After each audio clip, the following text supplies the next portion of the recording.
In one corner, hailing from Philadelphia, are the defending world champs.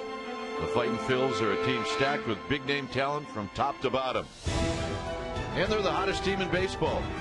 And they've been knocking out opponents left and right over the last month.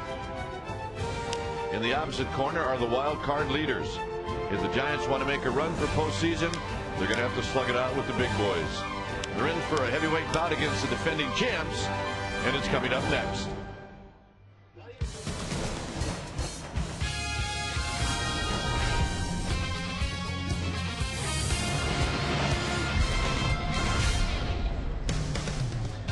Well, the homestand continues for the Giants as they welcome in a new team, and that's the world champion Philadelphia Phillies, game one of this four-game series. Hi again, everybody. I'm Dwayne Kuiper. Alongside me is Mike Krukow. Well, the Pirates are gone. That's right. 3-0 against the Pirates, but now the Philadelphia Phillies are here. And, Mike, is it always about the starting pitching with the Giants? Well, it's always about the starting pitching when you're facing a lineup like the Philadelphia Phillies. I mean, you don't win World Series championships if you can't bang the ball, and they can do that, and they can run. The key tonight for Jonathan Sanchez, find that early rhythm, control the running game because they will steal bases on you, and keep the ball in the ballpark. He does that, he'll have an excellent chance to be the winning pitcher in tonight's game. All right, Mike Krukow's formula for tonight. We'll keep an eye on that. When we come back, Amy G is going to talk about a big day yesterday for a new Sanchez, the newest Giant. Amy G will talk about that right after this.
I'm Amy Gutierrez, and as we get ready to embark upon a new series, we're hard-pressed to forget what happened yesterday, so we're going to bring you up to speed with our AT&T Rapid Rewind. Here you go. In the 10th inning, it's all Randy Winn. An RBI single gives the Giants the win in the 10th inning. A long game, a hot game. Velez scores the winning run. A lot of celebration going on here. Not the same story in the Pirates clubhouse as Freddie Sanchez gets word he is traded to the Giants, walks down the hall, and there he is in a Giants uniform. And the Giants have a new second baseman. That is AT&T, the nation's fastest 3G network. AT&T, your world delivered. All right, that's what happened yesterday. What's going to happen tonight? It's a big game, the Giants versus the Phillies. And we will check in with Sportsnet Central Studios for an update after these messages.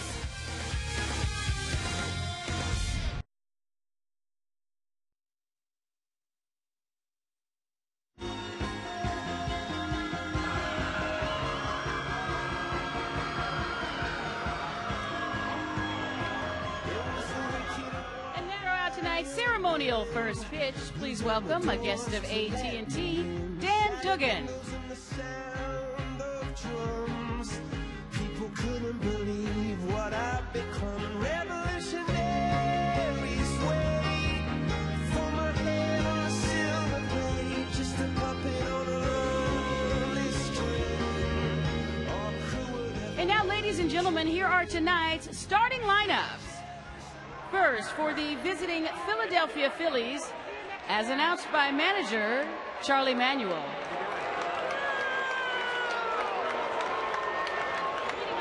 Shortstop, number 11, Jimmy Rollins. Batting second at second base, number 26, Chase Utley. Batting third, right fielder, number 28,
Lead the Giants out of their dugout. You can tell the umpires are out. They're going over the ground rules.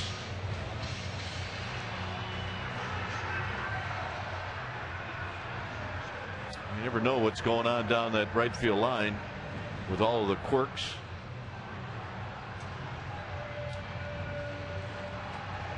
Pete McCannon is the coach out there representing the Phillies, and of course Ron Wotus is doing the honors for the Giants. There's Hard Charlie Manuel.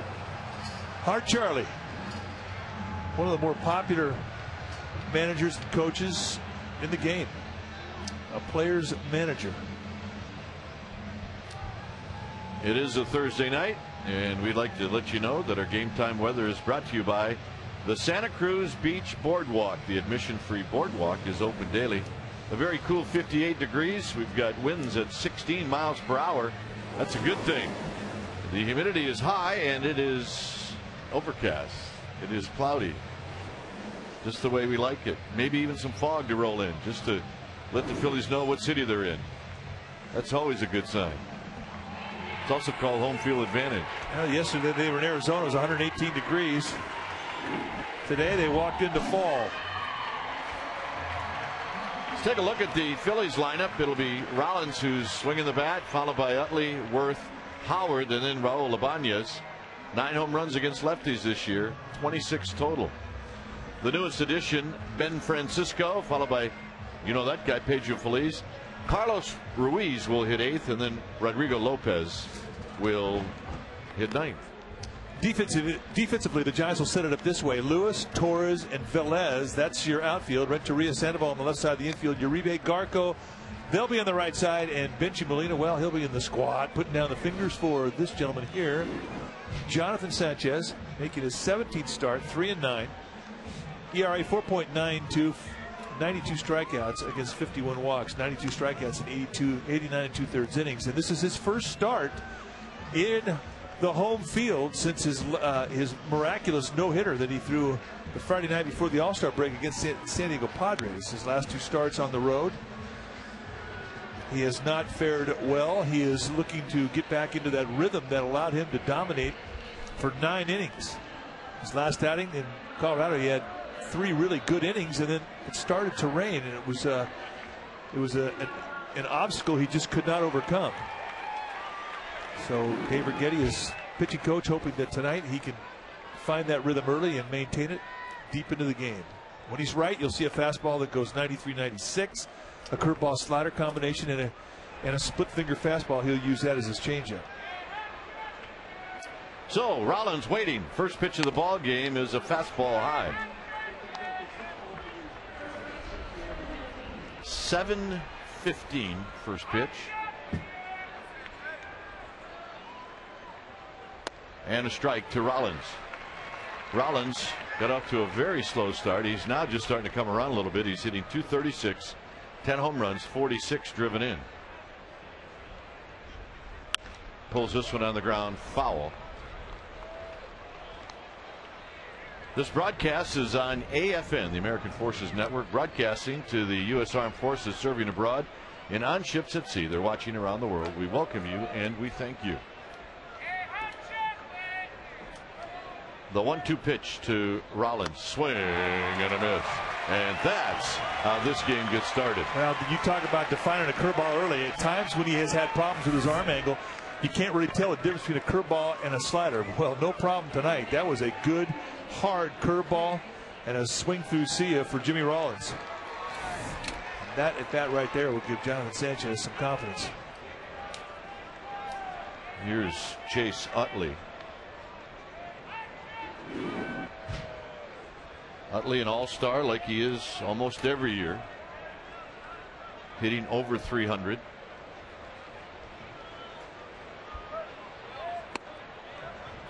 .22 big flies, 69 driven, and you're going to see some very, very, very impressive offensive numbers when these guys come up to the plate. Well, they can hit. The Phillies have scored 138 more runs than the Giants. Is that this month or overall?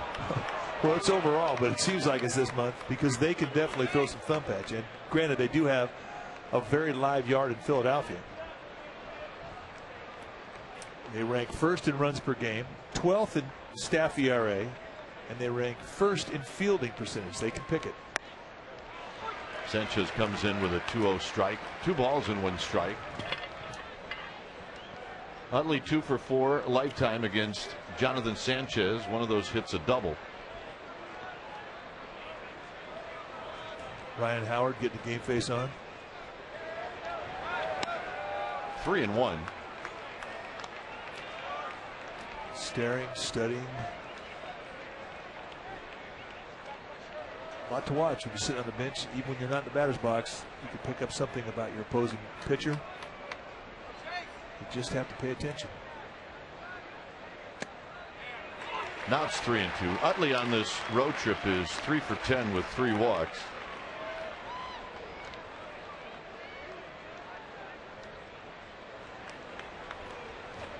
Phillies took 2 out of 3 from the Diamondbacks. They lost, however, yesterday. And the walk to Utley, and here's Worth.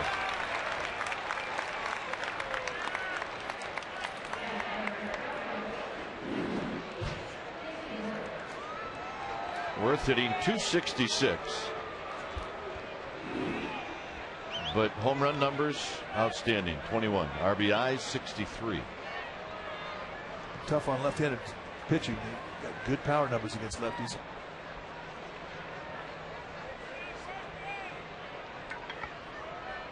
So here's Worth, long-armed, wiry hitter, but very strong, and he takes a strike.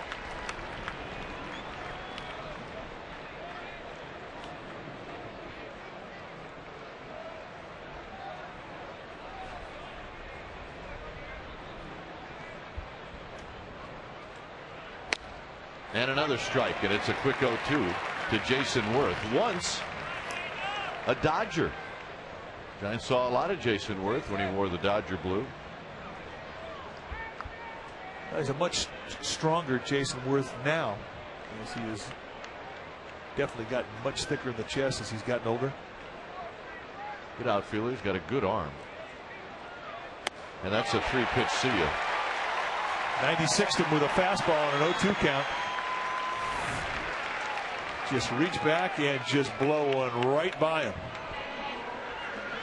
When a pitcher does this to a guy, you definitely get the attention of a hitter, and that is right at the belt. I mean, that's really not that much inside or outside. That's pretty much right over the heart, a little above the belt.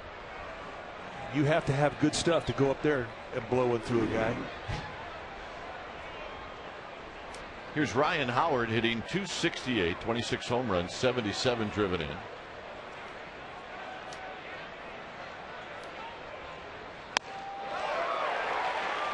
Could see a little uppercut in the swing of Ryan Howard. He has some holes, but if you miss those holes, he does not hit the ball right on the screws to hit it out of any ballpark. A little bit of upper swing, but when he makes contact, it usually elevates. He's 1 for 6 in his career against Jonathan Sanchez. And they do have the huge overshift on for Howard, and there's a fastball that's just inside. There you see the wishbone defense. I saw Sandoval taking ground balls at short today, and I was trying to figure out what the heck he's doing. Now I know why. Just to get used to what it looks like when you're playing against the shift. Howard started to go, but held up. It's Bill Welke doing the honors behind home plate. Talk to guys that watch this guy play every day that have been around baseball a long time and say this guy is the combination of Willie Stargell and Willie McCovey. You put them together and you come up with Ryan Howard.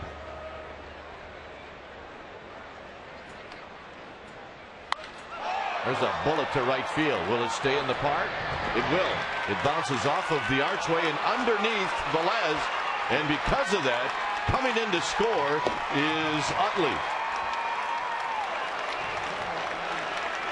So Eugenio Velez, who we have not seen in right field this year, fails to play the carom, and it costs the Giants.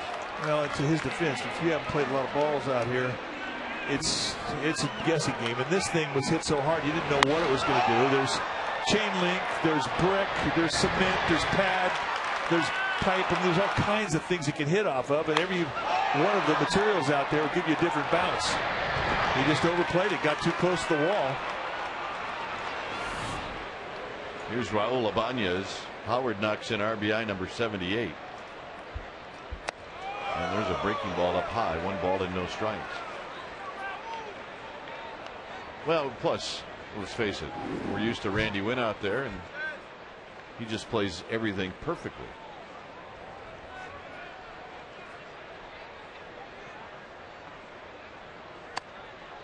Two and 0 to Ibanez. You can see the swing from Ryan Howard. Just a short plant. And when he hits a boy, they stay hit for a while. But the sound off his bat is very much like the sound we used to hear when Barry Bonds would hit the ball. It's different than most folks.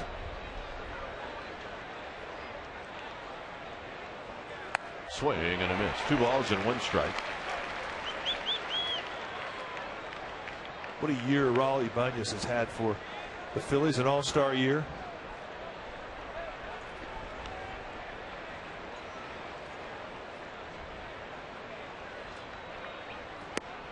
There's a breaking ball. Just asked our guys check out the location where Benji Molina wanted it. You can see it pretty much T-ball location right out over the middle of the plate. And with a guy like Howard, you just can't make those type of location mistakes. And the walk to Ibanez.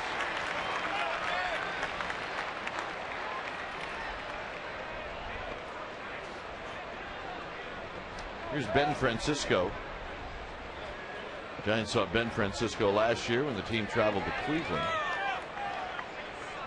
Part of the Cliff Lee trade that happened yesterday.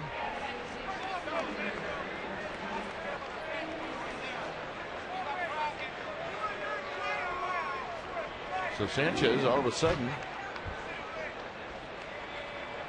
a strikeout, a walk, a strikeout, and now it becomes a stressful inning. Well, Francisco's been hot. His last 9 games, he's hit .394 with 4 big flies and 8 RBIs. Oh yeah, this guy's taking it serious. Real serious. We're just being told that's his second one. There's a strike and it's 0-1. Good changeup.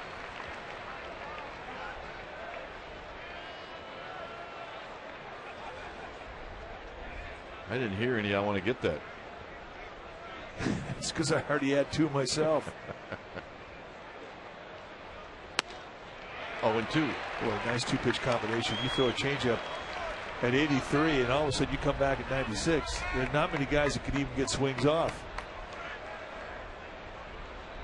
Now he needs to finish him off with a kill pitch. And it's fouled at the plate. Howard at second. Ibanez at first.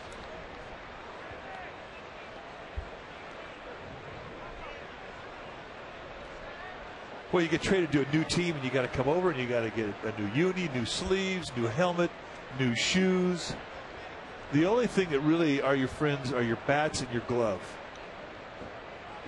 How true.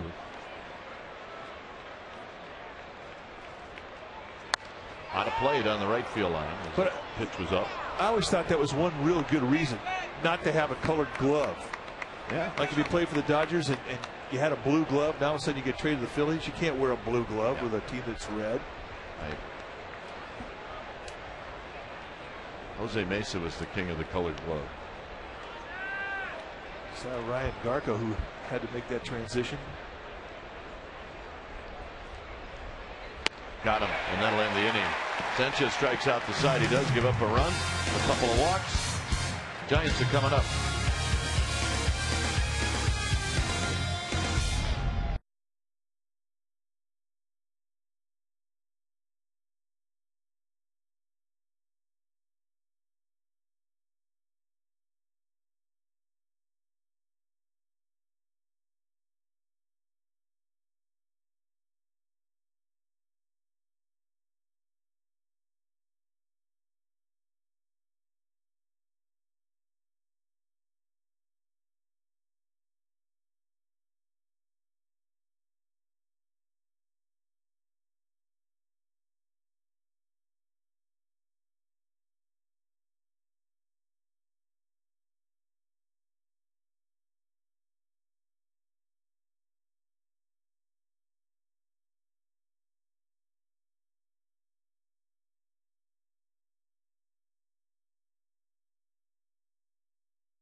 Phillies on top, 1-0. Giants are now just coming up, and this is their lineup.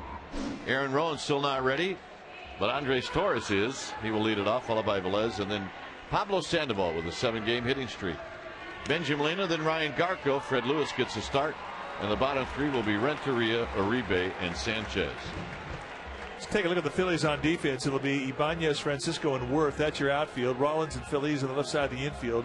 Utley and Howard on the right side.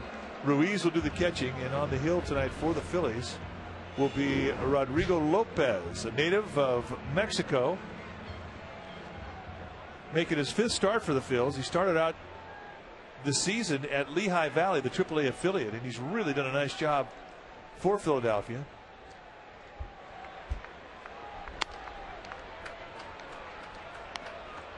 Andres Torres hitting .241, 2 for 10 against the Pirates. And the bunt. This could be a problem. Beat it out. When Lopez finally got to the ball and he made the flip, he kind of threw a changeup over there to Ryan Howard. If he had given it a pretty good flip, he might have gotten him. This was a fantastic effort by the Phils pitcher. Just too much speed in the end from Andres Torres. So watch this thing come. It kind of gets caught in his web. Yeah, otherwise, you're right. I think he gets him. Well, a perfect bunt, though. This just gives you an idea of the athleticism from Rodrigo Lopez. 3.7 speed for Torres. That's some severe speed. That's one of the fastest times we've seen all year. Here's Velez. Torres has stolen 4 bags. He's been successful in every one of them. He hasn't been thrown out. He might take off here. Pedro Feliz is in at third, thinking that Velez might try to bunt.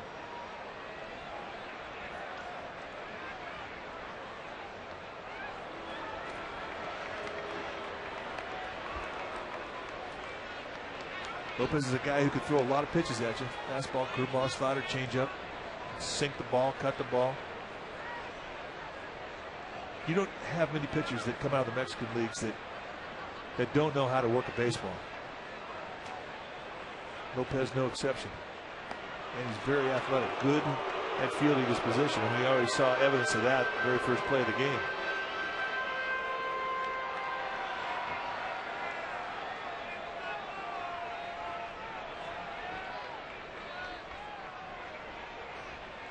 Eugenio Velez coming off a good series against the Pirates.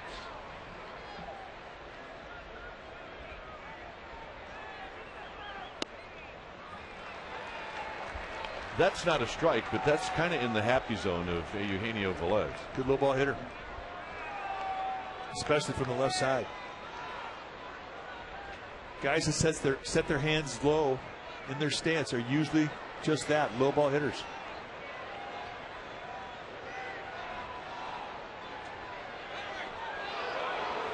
So if you're a base runner and a guy's throwing over like that, how many does he have to throw over to take you off? About 4. A little lean there from Torres. I think he's extended it about as far as he's going to get. Yeah. At some point, though, the umpire is going to say, let's go. Or the broadcasters will say that. Runner goes. Not in time. I believe he slid under the tag. The ball beat him. You can see the jump. It was a good one. On his belly, go to the outside part of the bag. But they got him. I think they did too. Carlos Ruiz, a real good quick release. I mean, if Rollins tagged him, if he touched him at all, he's out. James Hoy, the second base umpire, making the call. And the Giants get what they want. Now it's up to Velez to get him over or get him in. That's foul. And a loud foul at that. And it's 2 balls and 1 strike. Let's see if he tagged him, Mike. Well, if he gets any contact with him at all, he's out. He's out. Out by a bunch.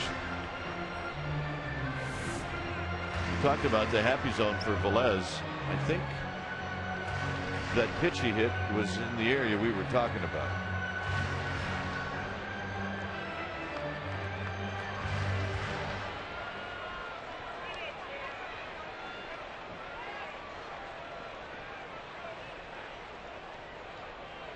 Two and one to Velez with Pablo Sandoval on deck.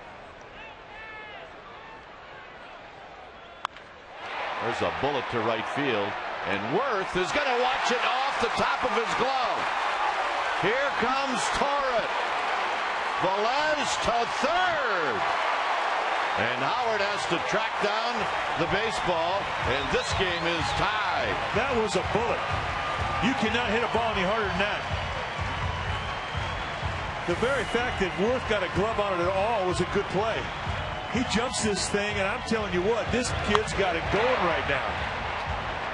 Worth going back, it just carries it off the top of his glove. And once it gets over the head, it's watch Eugenio Velez go to work and watch him kick it in fifth gear right here. That is exciting. Here's Pablo Sandoval. Sandoval attacks that first pitch and fouls it out of play. He had a good pitch to hit. A little get it in slider. Lopez trying to get strike one with a breaking ball, and he got a little lazy with his location.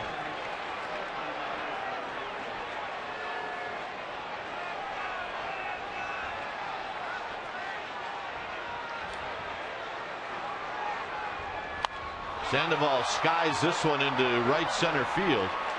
Tagging is Velez. Francisco will make the catch. Coming in to score is Velez. 2-0. Will make it 2-1 Giants.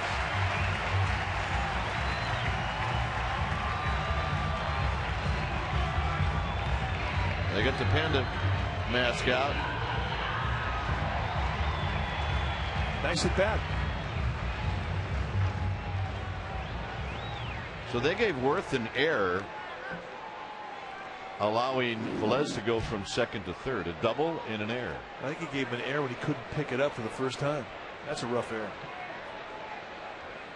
I don't agree with that error. I don't either. Benjamin Molina takes a strike. It'll be the first time this year that we've disagreed with the official scores. At least this homestand.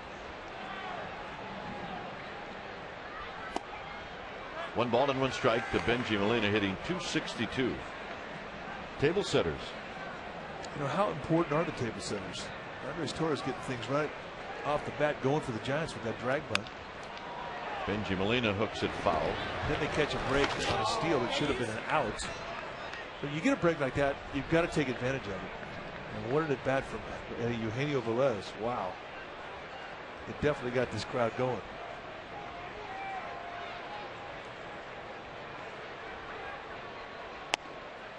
I got to tell you something, Mike. I am hoping for a lot of foul ball, ground balls down the left field line. Oh, I am too. Tonight we have Lisa Kowalski as our ball babe. There's Lisa, former soccer coach at Hayward State.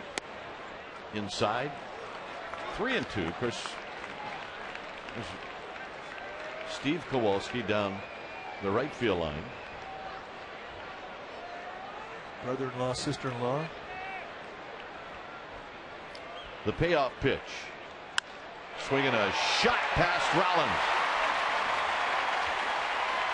And Benji Molina has got a 1-out single.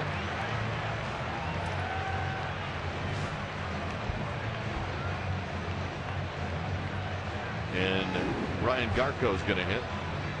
Should mention that Lisa's late husband, Larry, was one of Mike's great friends who passed away about a year and a half ago. About a year ago.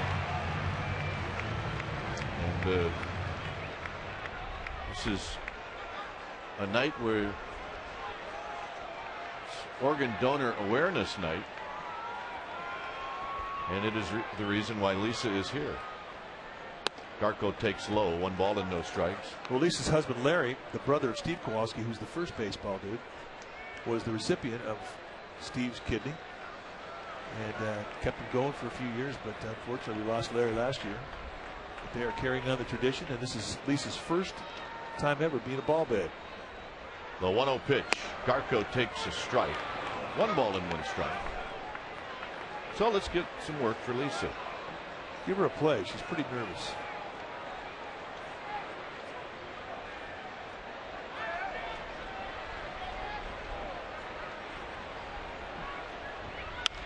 And a line drive that was curling right back towards Utley. Had a weird take to it. And Utley put it away. 2 outs. Kind of a cue shot. But you have to applaud the Phillies. They had a pretty good 3-pitch setup defensively with Utley really cheating towards the middle. Saw this ball leave the bat from the center field camp. You're thinking it's a base hit. And you see how close to the bag Utley was, and the ball kind of comes back to him.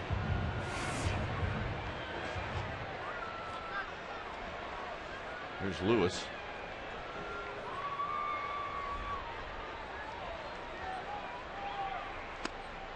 Freddie Lewis takes a breaking ball for a strike. Rockies and Mets split a doubleheader today. Mets winning the first one, the Rockies winning the nightcap. And the Dodgers and the Cardinals are tied in the 8th inning. It's 3-3.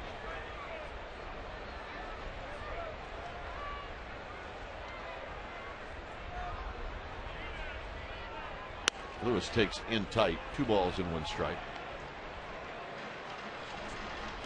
Good looking crowd. We've seen some excellent crowds.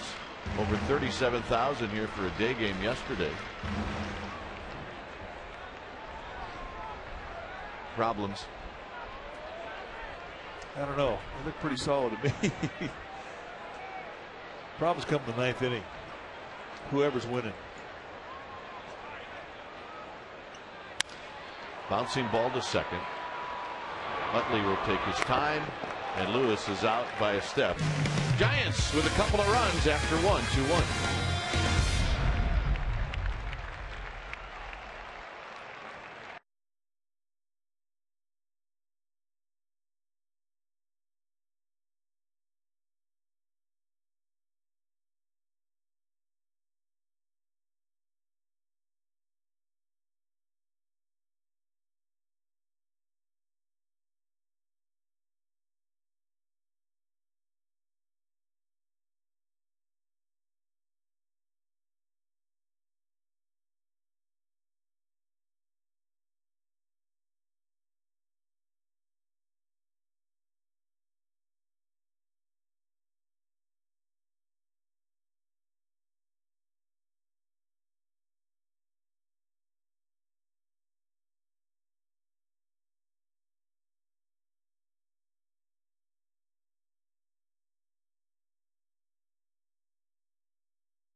To the Saturday game against the Phillies, and that's Lincecum's next start.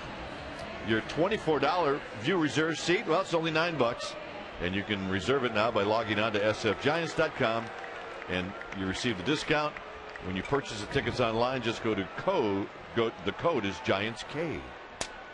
Giants K. Here's Pedro Feliz hitting .294. This guy's got the spirit. Oh, yeah. You come to the yard, put your colors on. Go big or go home. Well, he chose to go very large. Off-speed pitch to even the count at 1 ball and 1 strike. He's always hit well against the Giants. Bounces this one. Sandoval. 1 out. Phillies really thought that they were going to get more home runs out of Pedro Feliz. I mean, Feliz 4 times had 20 or more home runs here in San Francisco, and they thought when he came over last year to the live yard in Philadelphia, he was going to put up some big home run numbers. He hit 14 this year. So far, just 6. But they are all applauding how good of a player and how great of a third baseman he is. He can pick it. Here's Carlos Ruiz. Off the plate, Ruiz hitting .228. He's got 5 big flies. He's got 23 runs batted in. Takes it low, 2-0.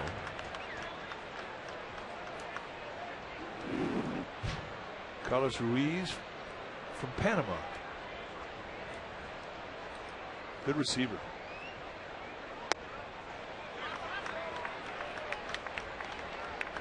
Sanchez walked 2 in the first inning. Well, he's trying to find that good consistency with his release point, and he's kind of floating around with it.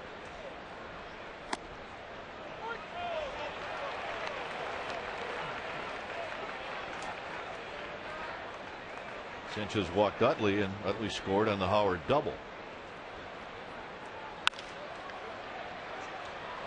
It'll be Renteria. 2 out. As long as Renteria can come over the top, no pain to his elbow. He's got some bone chips in there. He's taking a couple of cortisone shots, but if he has to drop down from the side or come from underneath, that bothers him. When you notice this is right over the top, he can stay in that slot right there, no pain.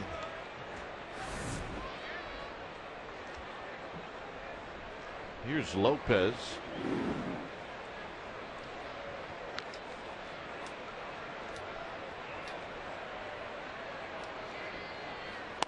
Lopez and Sanchez combined in this game as hitters. Yeah. 0 for 30. How many strikeouts? No, I didn't write that down. Nothing in 2. 0 for 30, 21 strikeouts combined.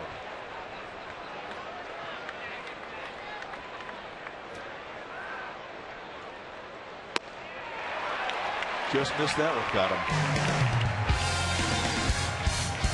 Edgar Renteria will lead things off. That guy can't get up. Those things are so heavy.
Welcome back to Giants baseball. A whole lot of work goes into a baseball game before the game starts. We caught some of it on tape today. Here's Aaron Rowan.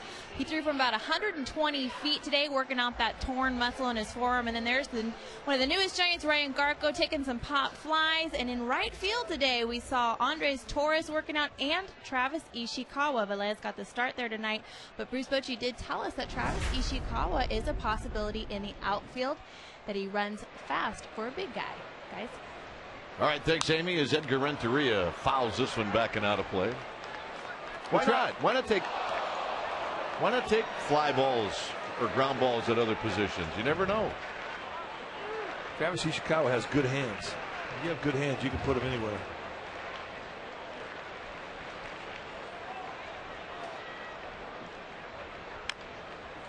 And the way you get good hands is you have to have good feet, and that applies to infield, outfield, behind the plate. And Ishikawa's got that too. Plus, you know what? If you're Ishikawa, you're looking for opportunities to play. You go to the skipper and say, "Hey, you know I can play the outfield, right?" I can play short. On the ground, too short. Or Rollins will throw him on. So Renteria retired, and here's Juan Uribe.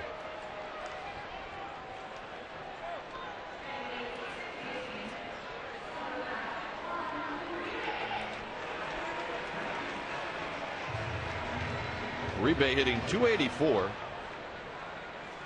4 home runs, 21 driven in. Squibber off the end of the bat. Howard will take it himself, and on one pitch, Uribe's gone. And here's where Jonathan Sanchez gets an average, right here. You know how we dial up long distance? Yeah, oh yeah. We're dialing up a hit here.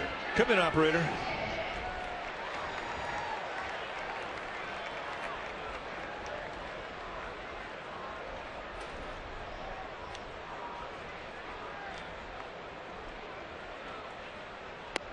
Breaking ball.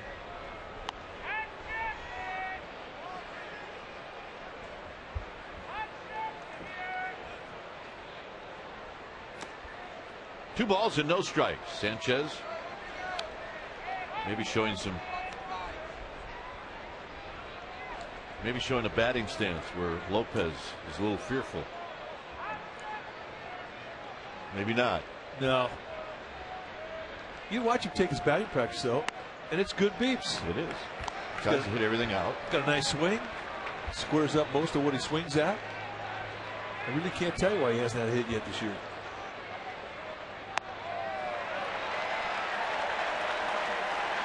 But a 4-pitch walk to a guy who's looking for his first hit in July will definitely upset Charlie Manuel.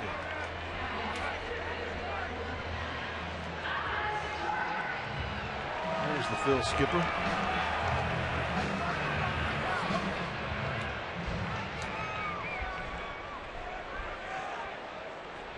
Torres with a bunt single in the first. Here he takes high.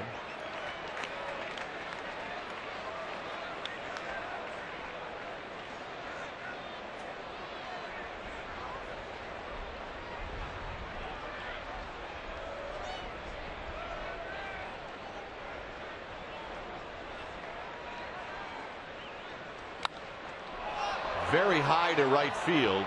Worth puts it away, and that'll end the inning. No runs, a walk, 1 left through 2 innings. 2-1 Giants.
All right, here's our Chevron unsurpassed performance. We go back to July 30th, 1959. That's when Willie McCovey started his career, and he went 4 for 4. And who did he do it against? Well, he did it against Robin Roberts, who would go on to be a Hall of Famer. And for Willie McCovey, it was the first day of a brilliant Hall of Fame career. In the year with a 354 And today is the anniversary of his Major League debut, the 50th anniversary of Willie McCovey's debut.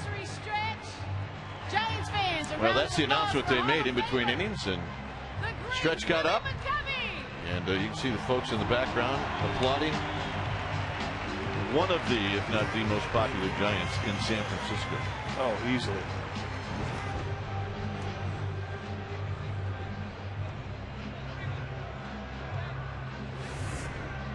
This is after the last ball was caught. Andres Torres, going around first base, really pulls up and starts grabbing back behind his left leg.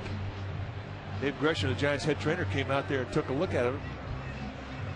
Torres telling him that had a little bite there to him in the hamstring area. Well, there's no center fielder right now.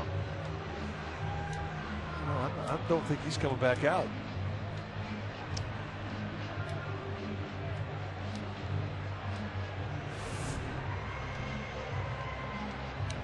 You know, if it's a cramp, Mike, you know, you get the trainers to work on a little bit to see if you can get that cramp out of there. But if it's more than a cramp, you're right, gone. I mean, Randy Wynn was in the dugout.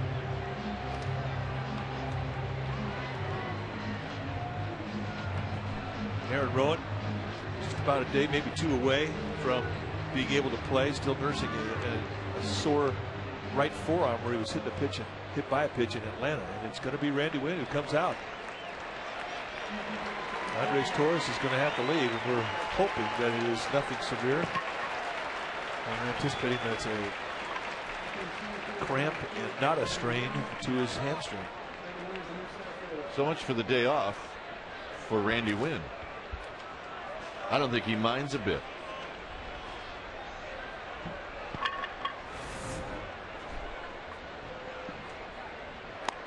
See another look, and yeah, he pulled up a little bit, and it looked like he knew it right away.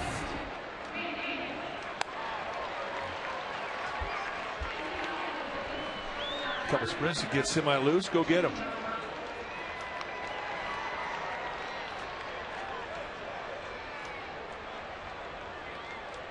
Just a great night to be sitting on the bench and all of a sudden have to be put into emergency duty in the outfield position. What was game time temperature? 58. Perfect. Here's Jimmy Rollins. There's that backdoor breaking ball. Rollins struck out.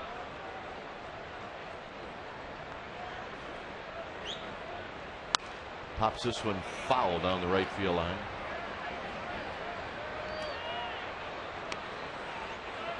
It's a jacket night. It's a scarf night. It's a San Francisco night.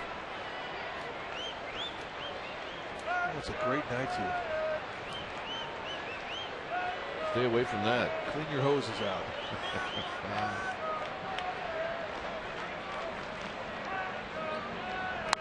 Out of play. They're doing some kind of a salute, Mikey. And these folks are staying as far away as they can. I tell you, they want to see where that water gun is on that tug.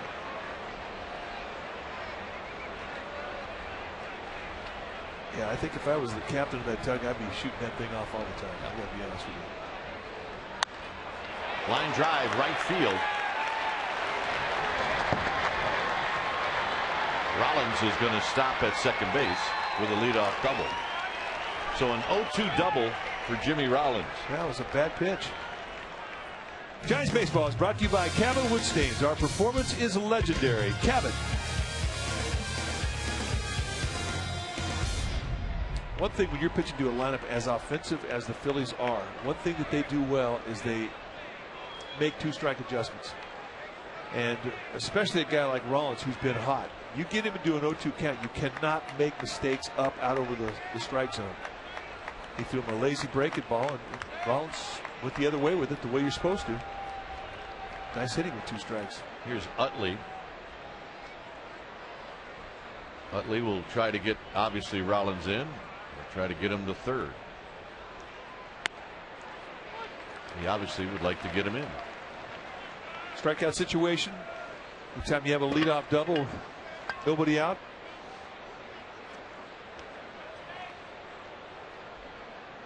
The pitcher's trying to strike him out.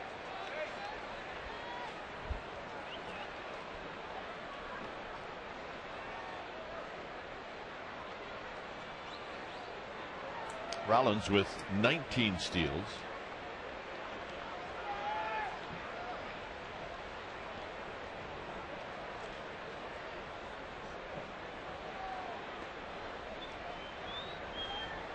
Renteria playing behind Rollins, letting him know that we're going to keep you tight, low and away, 1 ball and 1 strike.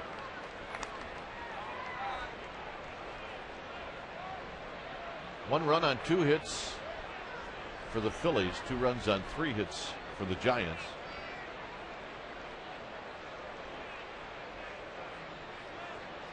Giants won yesterday 1-0 in 10 innings.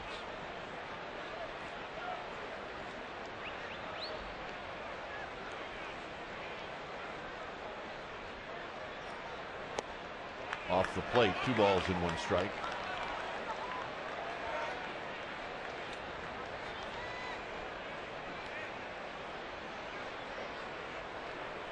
Phillies come in with a record of 58-41. They're 10-4 since the All-Star break. Utley getting as far back in that batter's box as he can get.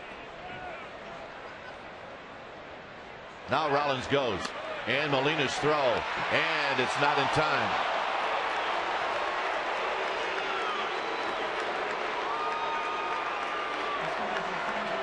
Number 20 for Rollins. Real deliberate leg kick from Sanchez. And you saw Rollins take the outside route to be as far away from the swipe tag as he could get. Watch him take the outfield side of the bag. And Pablo Sandoval just missed him. And Benji Molina thought he had him.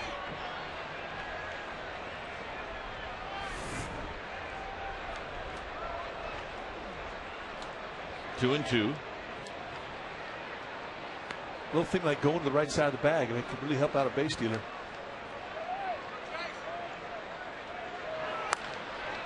That's pulled foul. Ooh, bad hop. That's a bad hop. Yeah, she's horse laughing though. You know what she just said? Thank goodness it didn't come this way. All right, Steve Kowalski, what do you got? Overran the runway. He hit the lip of the grass. Sorry. It's the big leagues. Make a play, Meat. She'd have had it. 2 and 2. Got him. Tough guy to strike out. Runner third base. Less than 2 outs. You're trying to get the strikeout. He elevates a fastball and throws it right through a good hitter.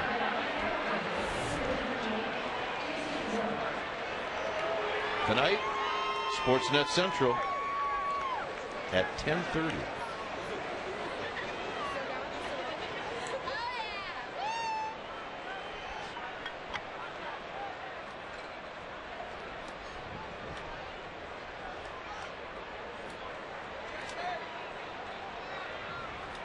Now the Giants will bring the infield in. Jason Worth takes a pitch high. Scott Reese on your right. Scott Reese. If you want to look for Scott Reese around the ballpark, he is always studying. He's always talking. He's always studying and talking. 1 ball and 1 strike to Jason Worth. That changeup's becoming a good pitch for Jonathan Sanchez.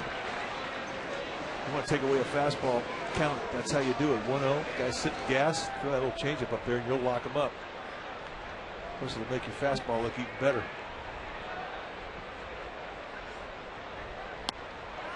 Ooh, pretty good pitch. Maybe not a pretty good pitch if you're Jonathan Sanchez, who was kind of a hanger, but it didn't look like it was high. Maybe. That's one that could have been called strike. Bill Wilkie he'll give you more knee-high strikes than he will belt-high strikes, and I think pitchers would prefer that. But right now, Sanchez is looking for any strike he can get.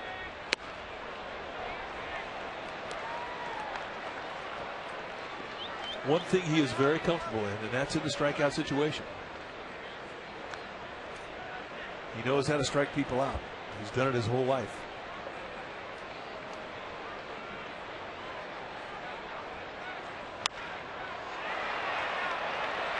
Who's it going to be? It's going to be Renteria. Rollins still at third. And a pop-up is as good as a strikeout.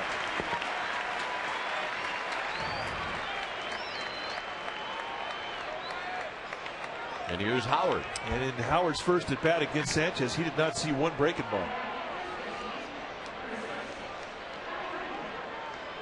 And this is a guy who really has a hard time staying off of balls in the dirt.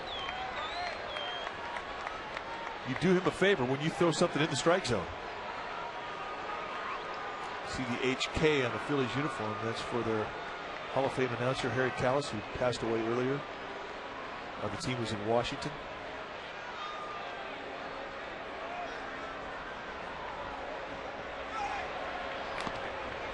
Benji Molina knocks it down. Pressure's on Benji Molina right here.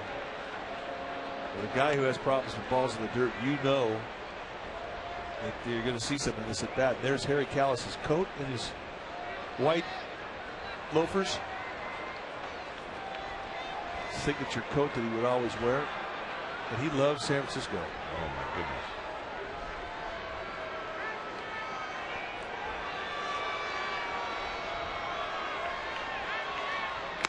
There's that breaking ball. Sandoval really can't play way off the line with the overshift because of Rollins, but the overshift is on.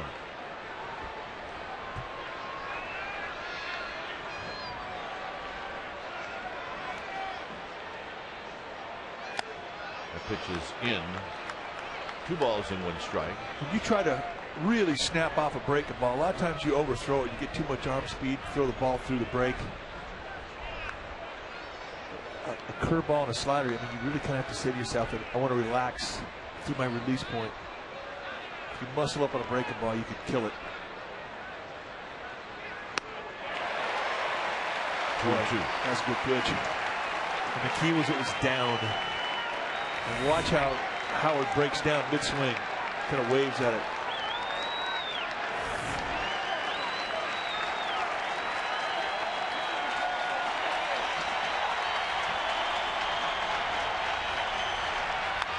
On the ground, it's going to be Renteria, and Sanchez with 58 pitches gets out of the jam. It stays 2-1 Giants.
It's in the broadcast booth, Stretch, Willie McCovey. Stretch. Thanks for coming by. Come on, this is a big anniversary for you. Well, it's my pleasure. Thank you. 4 for 4? 50 years ago. And I tell you, they was all ropes. Let me ask you, what's more surprising, that it was 50 years ago, or you actually went 4 for 4 your first game? I don't know. Against Robin Roberts, I think I'm surprised I went 4 for 4. Yeah. When you see him at the Hall of Fame, do you tease him about that? Well, he claimed he's the reason I'm there. So yeah, we tease each other. What do you remember about him? What did he have that was so tough? Well, you know, he was just a great pitcher. He threw hard. I can remember before I came to the major leagues, I used to see him and Don Newcomb hook up with. It was always 1-0, 2-1. So I was very aware of him when I got up here. Here's Eugenio Velez to lead things off. It's a 2-1 lead for the Giants. Velez doubled in the first inning. And a big chopper. And Velez is hot, folks.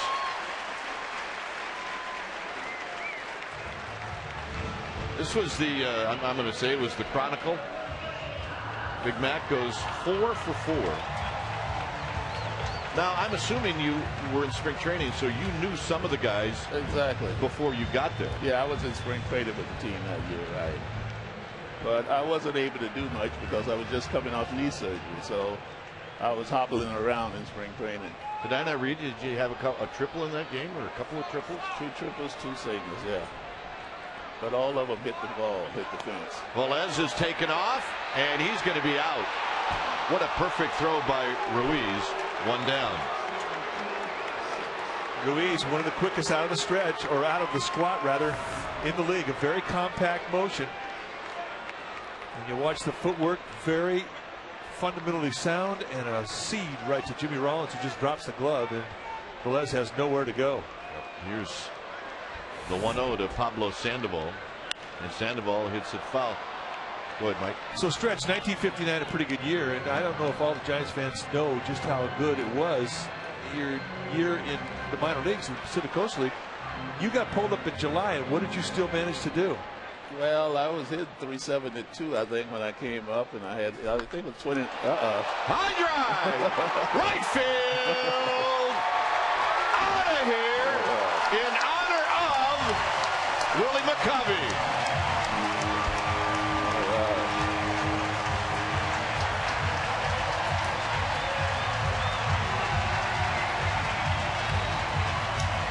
It's 3-1 into McCovey Cove. Now home run number 16, RBI number 61.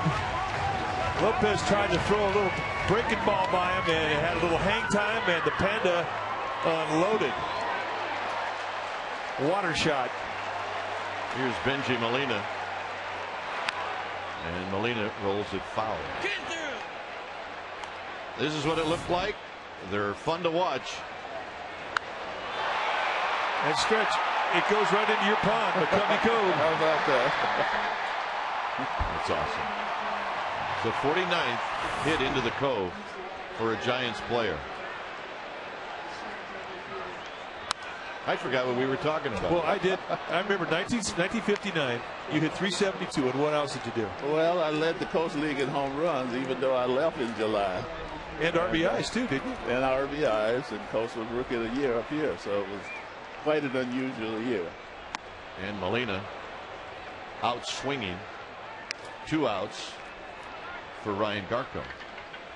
And the first telegram I got was from Tommy Davis, who was with Spokane in the Coast League, and he said, congratulations, glad you're gone. I'm taking over down here. Here's Garco. Splash for Sandoval to make it 3-1. Have you been having fun watching Pablo Sandoval? Oh, yeah, he's my favorite, yeah. Garco breaks his bat, and Rollins is going to pick it right off the grass, and that will end the inning.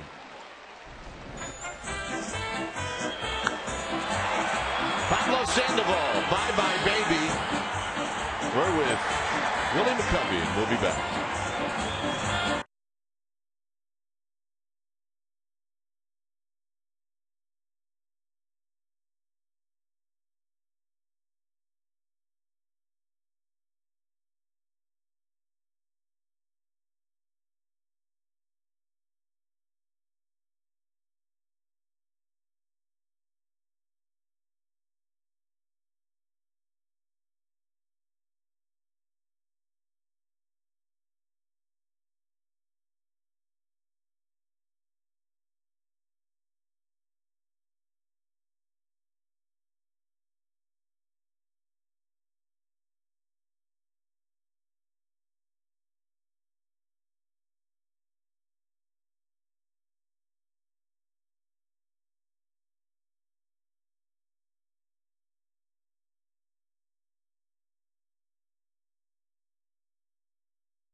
3-1 Giants as Sandoval lit up the crowd with a splash.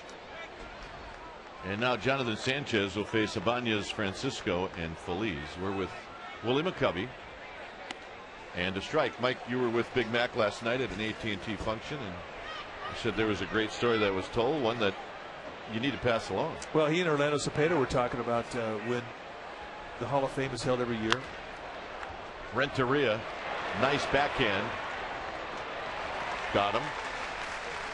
Just and you all of us have seen when the newly inducted Hall of Famers come to the podium and they give their speech, and you see all the Hall of Famers behind them. Well, there's a room behind the stage where all of and only the Hall of Famers are allowed. And when they all assemble there, they tell stories. But they've got some little clans going on there within the group. And Willie, what are some of those groups? Well, this is actually at the Hall of Fame dinner that night. It's a Hall of Famers only dinner that Sunday night, because they have tables set up for 12. So, and usually everybody sit at the same table. So they have one table we call the Judy tables, which all the singers here to sit at. So who's there? So we love to give them a bad time. Big chopper to Sandoval. 2 outs. Let me guess. Tony Gwynn. Tony Gwynn. Ozzie. Ozzy's the captain. Mazeroski. Baz, yeah. And you got Rod Carew. Molitor. Molitor, yeah, he's one of them. So I hope they take it good-naturedly. Oh yeah, they do. Yeah. And if they don't, nobody would care either, right? They're the Judys. Come on. They love it to have us get on them, yeah. Here's Pedro Feliz, who takes a strike. So you're over there with a home run table. I'm at the home run table, the 500 home run hitters. And then the pitchers have their own table. The pitchers have their own tables, yeah. You know what I bet the pitchers talk about at their table? How they get us the out. table. Yeah, exactly. How they get us out. That's what they talk about. That's exactly what they talk about. That's what Ted Williams used to tell me. He said, boy, I hate pitchers. All they do is they get together and they tell each other how to pitch to you. How do you get the guys out? So that's why he hated all pitchers. Here's the 0-2 to Feliz, and it's in the dirt. 1-2. Hey, it's the pitchers union. We're a close group. Yeah. So you missed this year, and that bothered you, didn't it? It really did. I had to cancel the day before I was leaving, so very disappointing. Well, it's such a special group, and right. But I did get a call from several of the guys, wishing I was there. 52 living Hall of Famers. Right. Feliz steps out. It's a 3-1 game. We're with Willie McCovey here in the 4th inning.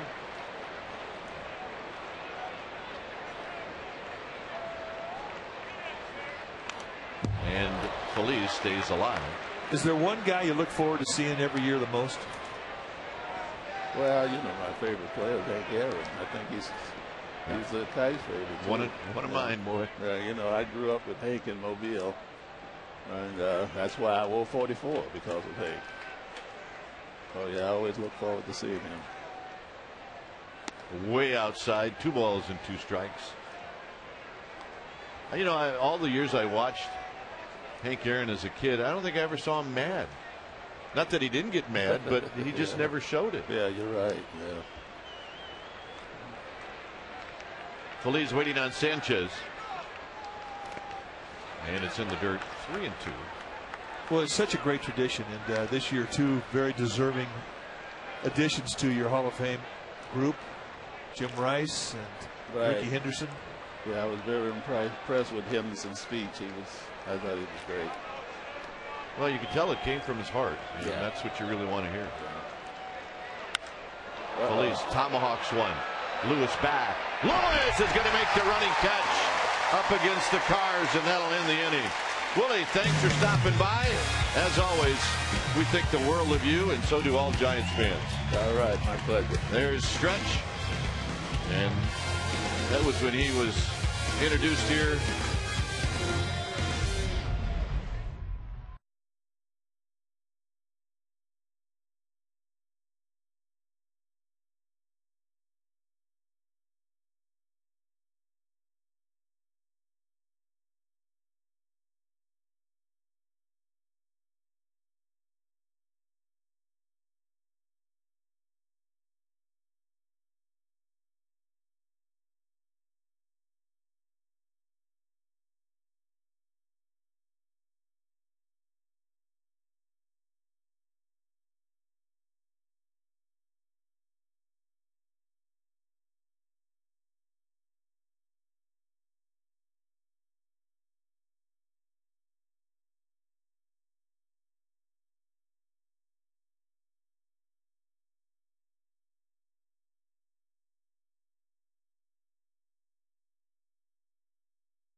The question tonight, can you name the 4 defending Cy Young Award winners to be traded in the middle of the next season? That is a tough question, but a good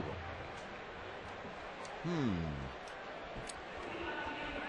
Well, you want to know why Ted Griggs has gray hair?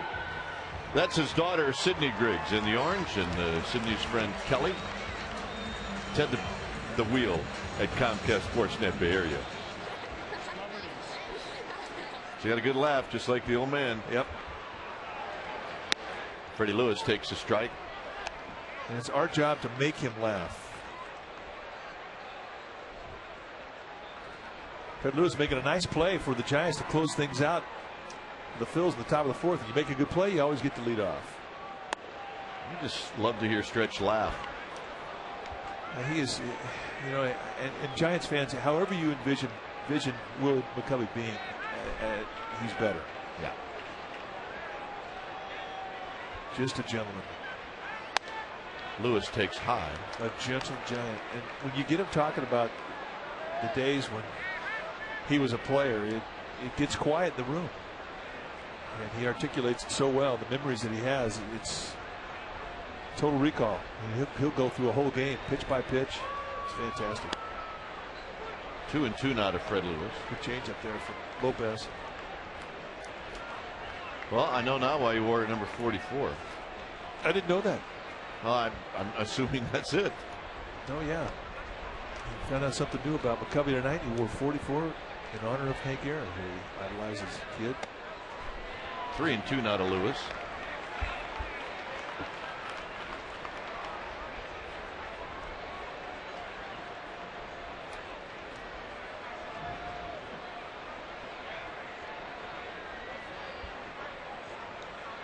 And Lewis out swinging. Little sinker for the payout pitch.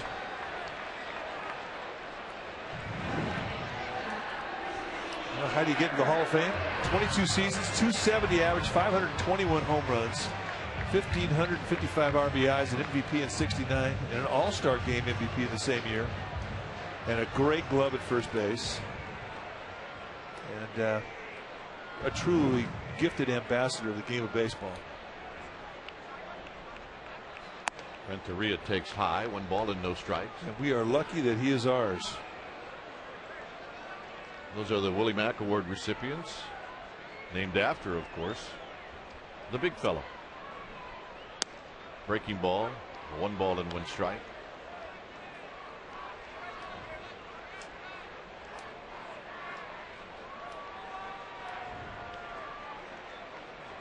Juan Uribe to follow. Swinging a foul off the end of the bat. 1-2. 2-time winner, 85-86. And both years, the deciding vote, mine. I'm very proud of those because of who it was named after. I got a chance to play against him, and a remarkable athlete. And in the hole, a base hit for Renteria. I grew up watching Willie McCovey and the Dodger-Giant rivalries and how he would torch Don Drysdale. Here's Mike Krukow in a Phillies uniform. Here we see Mike in the orange and black, but this was the Philly blue and red. Bo Diaz says, way to go, Mike. Mike said, I couldn't have done it without you, Bo. The late Bo Diaz, I might add. Strike to Uribe. No balls and 1 strike. But I've never heard you not say a kind word about the year you had in Philadelphia. Oh, it was a lot of fun playing there. It's a good baseball town. And Willie McCovey will attest to that. He always hit well in that ballpark.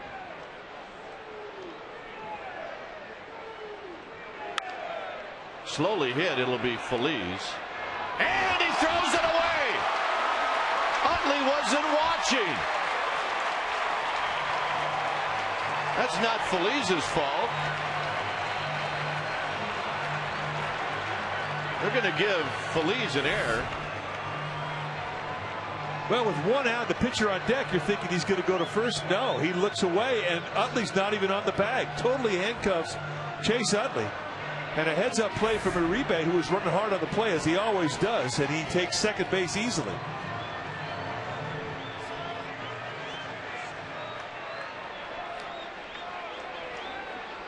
Boy, a Phillies team that came into this game tonight lead the National League in defense. They have made the fewest errors collectively as a team, and they have made 2 tonight.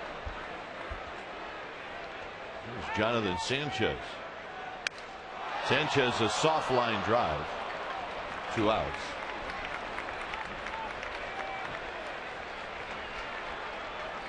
Sunday, August 9th is Emerald Nuts Giants Trading Card Day to the first 20,000 fans.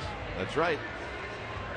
Trading cards. Come on, everybody loves trading cards. For tickets, visit sfgiants.com or call 877-4-SFG-TICKS.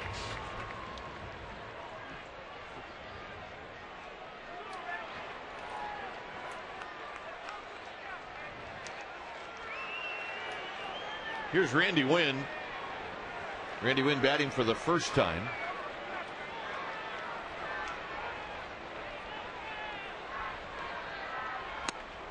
Randy Wynn had the game-winning hit yesterday as he hit a sharp ground ball right over the bag at first. Eugenio Velez scored, and the Giants swept the Pirates. This came in the 10th inning. Matt Capps on the mound and a little slider. Randy Wynn hooks it right inside the bag, and the Giants went home happy. A sweep of the Pirates. It was the first hit for Randy Wynn in the game. So Lopez pitching out of the windup, and it's low. 1 ball and 1 strike.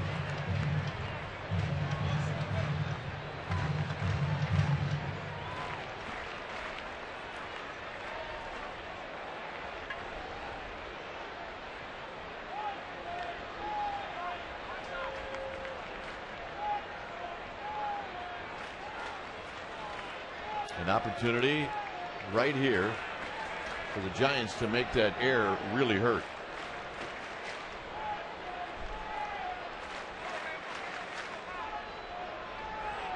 And now a conference. Well, the first time he went out there, I thought he might be changing the signs, but Carlos Ruiz ran through the exact same sign sequence with his fingers.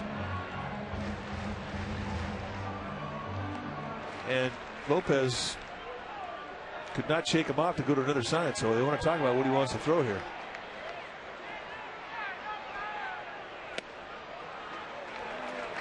The front door sinker action, that just missed a bit high.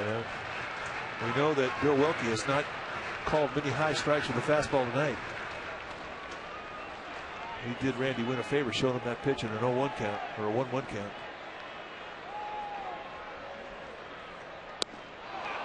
2-2.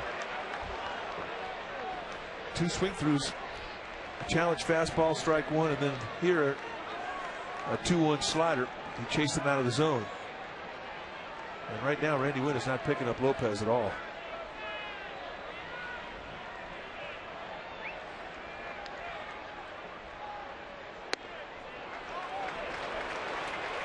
Well, with the base open, he might throw that slider here. It's not a bad pitch. You hear the term game management. With an open base and a 3-2 count, you do not have to give it to a hitter. And that means you can throw that pitch out of the strike zone and hope he chases. If you walk him, it doesn't matter.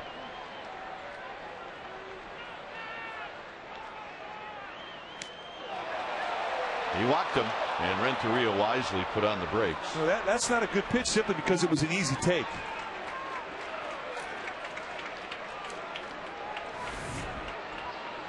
No brainer. I mean, this is more, I have to get out of the way, other than, gee, should I swing at that or should I not swing at it? And what that does with the walk to win is it allows the Giants to get their hottest hitter up there in the plate. Rich Doobie, the pitching coach, is coming out. Rich Doobie, the pitching coach, one of the original Doobie brothers. He would have been a better pitching coach maybe in like the 60s. I agree.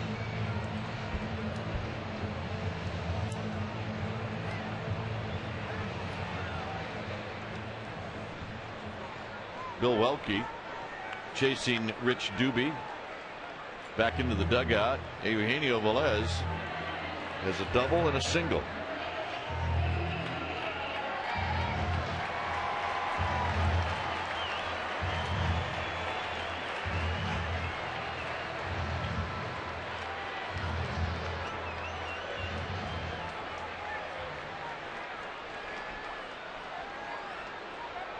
Renteria, Uribe win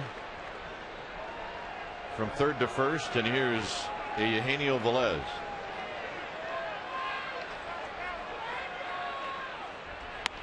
Outside, 1 ball and no strikes.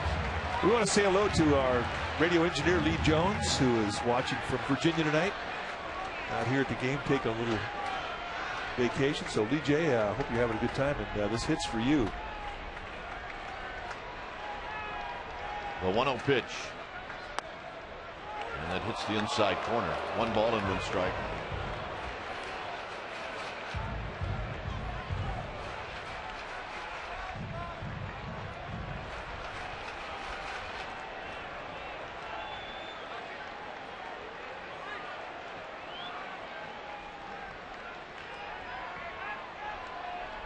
Lopez out of the windup.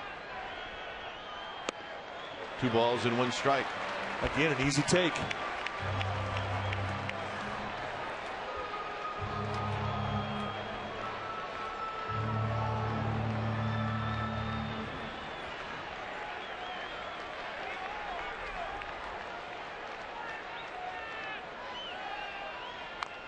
Rolled foul. 2-2. Changeup had him out front.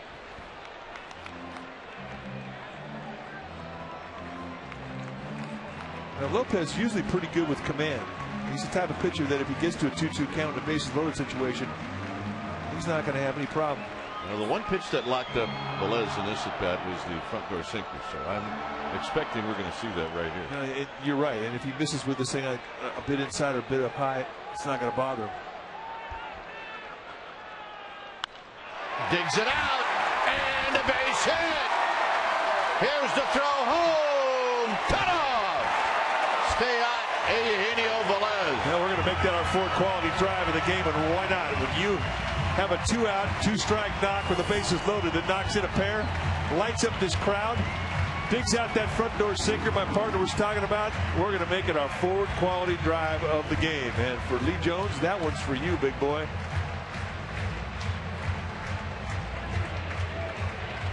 That's some hitting right there, Park. And he's hot.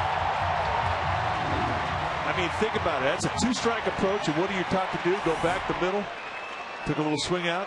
You're right. Here's Sandoval. And that's how you make an error hurt. Sandoval fouls this one out of play. He was swinging for the pond again.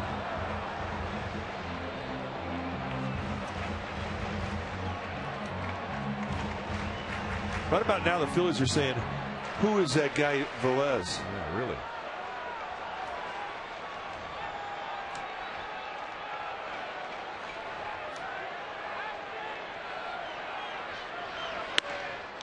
Boy, away from the target, and it's 0-2. It's the only way a guy takes a pitch like that is he's looking for another pitch. Sandoval hit one in the water. His last time up, he's got 2 RBIs. He's got 61 on the year. Just the 2nd splash hit the Giants had put out there this year. The last one, Andres Torres did against the Angels. Hit into left center field and hit very well. This one is off the wall. Wynn scores. The throw home, way off line. Sandoval with a double to knock in a pair.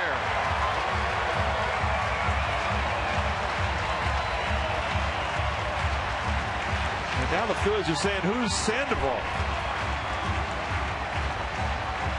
What a display of power. Takes a breaking ball into the pond. Here he goes with a fastball that has sink. And this is not a hanger. That's knee high with pretty good sink. I think he thought he had it. He takes it off the wall. I think he did too. Boy, a guy does that to you, you don't know how to pitch it. Halfway up the wall. And right now the Phillies can't get a guy up fast enough in the bullpen. Here's Benji Molina. 30 doubles now, and Rollins trying to sneak in behind the Panda. Hey, don't be messing with our Panda. 30th double, that puts him 2nd in the National League in doubles. Have a year. Well, you got backspin on that, didn't he? He did.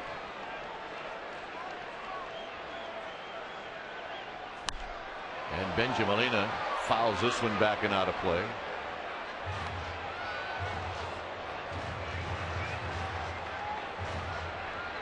I mean, you look at that pitch from behind, and Lopez made a good pitch to location. I mean, this was not a hanger.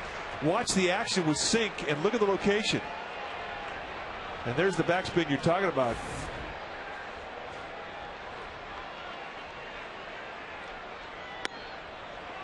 Now it's 0-2. Molina didn't argue much, but he is on that pitch.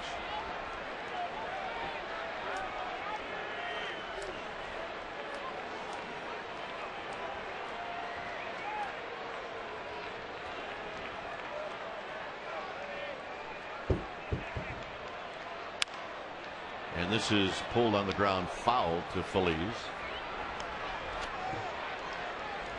That was headed to Lisa Kowalski. Cal Kendrick now starting to get loose for Charlie Manuel's Phillies. There's Lisa.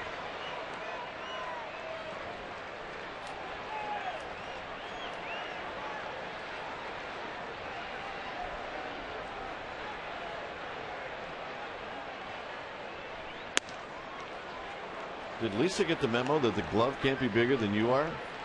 Hey, it's what you found in the garage. She's been taking ground balls all week. Psyched. 1-2. Hit high and deep to left. Abanya's back, and he makes the catch at the wall to end the inning. Giants with a 4-run fourth inning.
To be traded in the middle of the next season.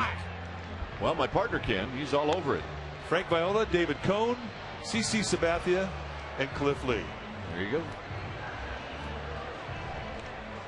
Pretty good staff right there. The Phillies announced that Cliff Lee is going to start tomorrow against the Gigantes. Yeah, we think John Miller rules. The big kahuna. Couple of kahuna fans. John made that, that sign. Did it this afternoon. John and Janine out there looking at the ocean. Yeah. Got a big piece of poster board and a Sharpie, and off they went. Project for the home. Chance now for Jonathan Sanchez for a shutdown inning. Ruiz takes a couple of strikes, and it's 0-2.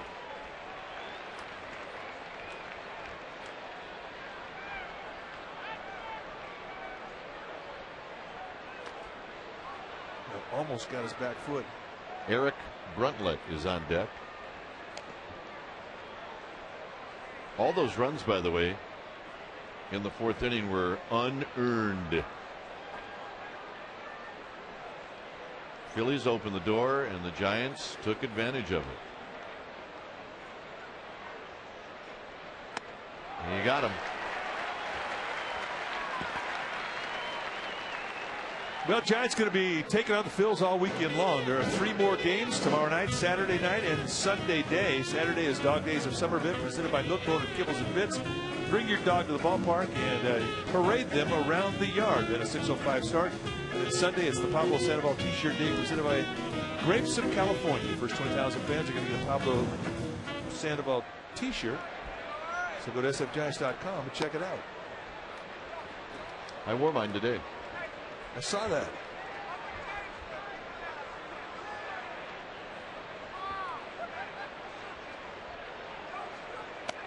The reason I like it, a little forgiving in the boiler area. Yeah, it's got room for your boiler. That's good. It's a good T-shirt.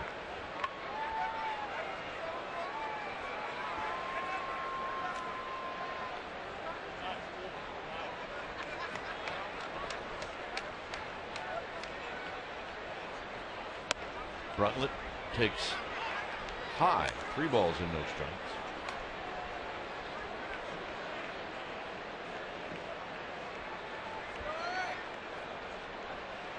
The last thing that Sanchez wants to do is walk Bruntlett here.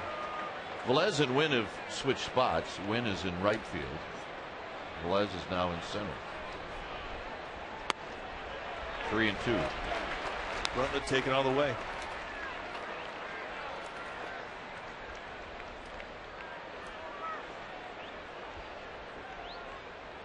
Got him. Nice comeback. Down 3-0 and then throw 3 fastballs and get the strikeout. That is strikeout number 7 for Jonathan Sanchez, and just nothing but a challenge fastball. And we talk about Sanchez is one of those guys in the Giants staff that has swing through fastballs, and those type of guys are rare. The Giants have 3 of them.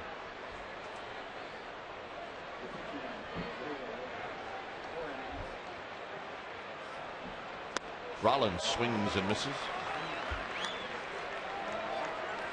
81 pitches for Jonathan Sanchez, primarily because I believe he had a 27 pitch inning in the first.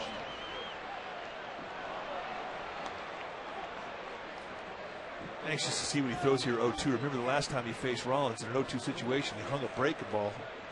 And that was back in the 3rd inning when Rollins hit a leadoff double in the 0-2 count. And here he is back on top of him with an 0-2 count. Well, that is one sure way that Rollins is not going to get another 0-2 hit. I have no problems with that pitch. I have no way to explain that pitch. Just a bit outside. He tried to dot the I in banking. That's the way I'm saying. And what it looked like if you're sitting behind.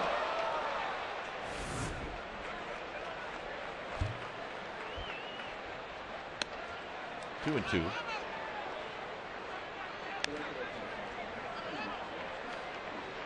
One thing about it, though, that guy who was sitting behind home plate in the orange shirt, he was watching the game. That wild pitch did not faze him. Velez is coming in. That'll end the inning. A nice inning for Sanchez.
All right, it is time now to Ask Cricket Kite, brought to you by Subway Eat Fresh. Lisa from San Mateo, now that you guys have broadcasted from many areas in the ballpark, the last one from the Virgin America Loft, what other stadium locales would you like to try? All right, partner, where would you like to try? Well, I got two. Right next to the foul pole in the first row. Go up a little bit. Where? Oh, you want up here? Up there, right around, right there. See Right the guy in the white hat? Okay. I want that to be me, and the other guy you. Got it.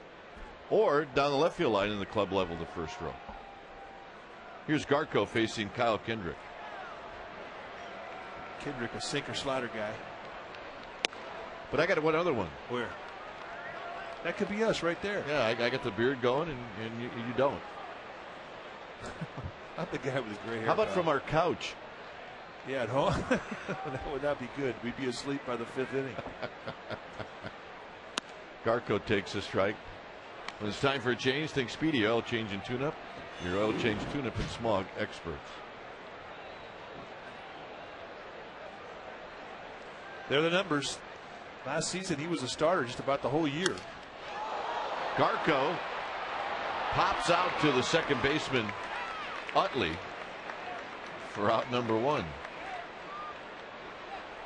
Well, So I you have got his one place I want to watch a game from and do a game from. And it's right here. It's the camera well out in the batter's eye in center field. I think that'd be the spot to go. But I hear it's a bit windy out there. Well, what about if you drop straight down? There looks like there's a perch right there above the wall. Yeah, right there. How about right there? See that? Would that be okay? I'm in. Let's do it. All right, there we go. They got the stand there for us and everything. There's a foul down the left field line and out of play. We could do it from there. We could do it from the Cove. Yeah, a little tough. We thought about that, but that's just a little too far away.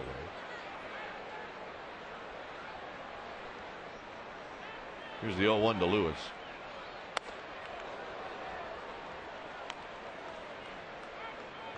Yeah, we could do there. We could drop a line, fish a little bit while we're broadcasting the game. I'm in. This guy's got the glove just in case Sandoval parks another one.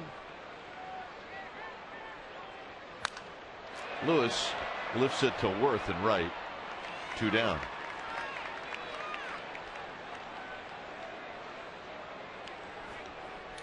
And here's Renteria.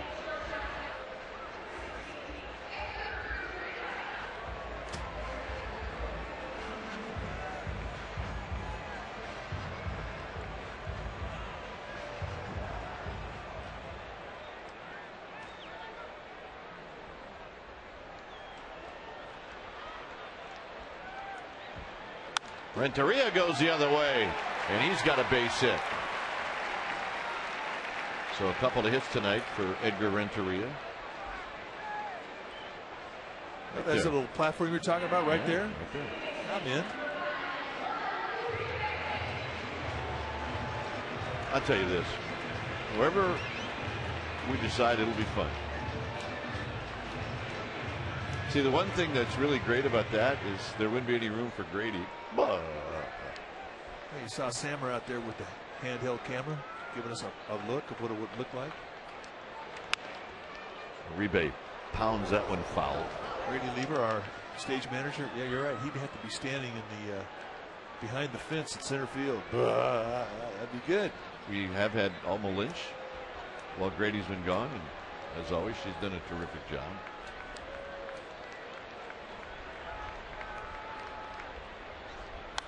Foul back. But it's 0-2. You're right about one thing. I mean, there are no bad seats up here. I wouldn't mind doing it up in the view level right behind home plate. I think that'd be a good area to do it. Pretend like we're in Pittsburgh.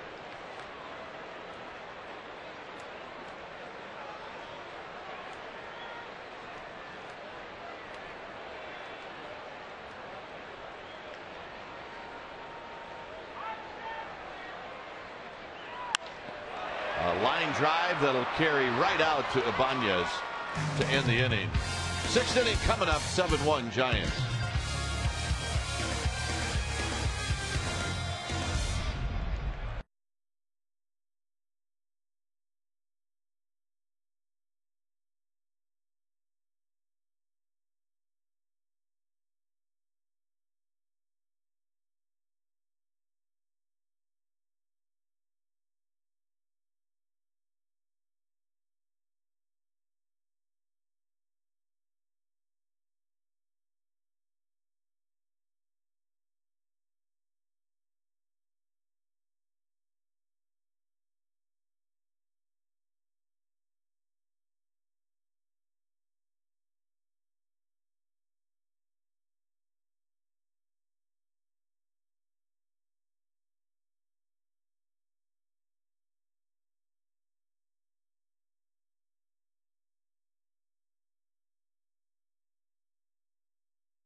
Trades.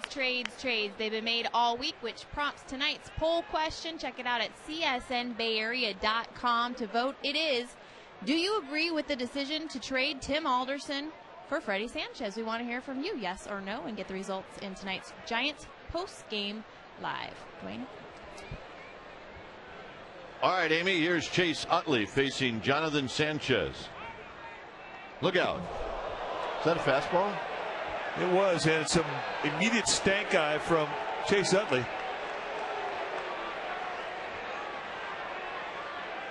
Well, hey, listen, last thing Sanchez is trying to do is wake up the Phillies. But if you're Utley, you're thinking, what, you know what? You got to be better than that. That's what he's thinking. When you're throwing balls over a guy's head, I mean, you're going to tick off not only the guy in the box, but you're going to tick off anybody who's got a red jersey on in the dugout.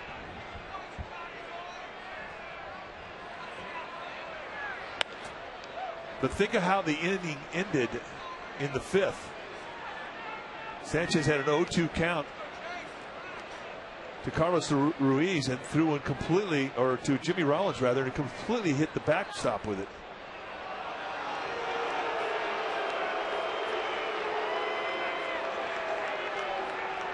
We got a little something going on right here, folks. And right now, Edgar Renteria, everybody's going to go down there and calm Jonathan Sanchez down. He did not appreciate the late step out, so everybody's coming in and they're saying, hey, it's 7-1. You're throwing the ball well. Keep your priorities straight here.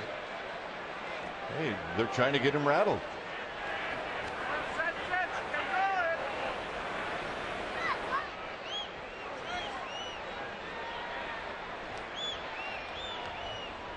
Two balls and no strikes to Utley. And the Phillies don't care if it was intentional or not.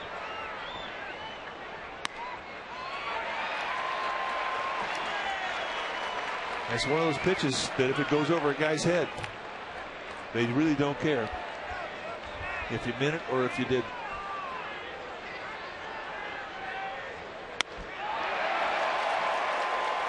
Well, it got the crowd into it. It's 2-2. Well, it got both dugouts into it. I mean, it's kind of the whole point. You don't want the Phillies to get into it.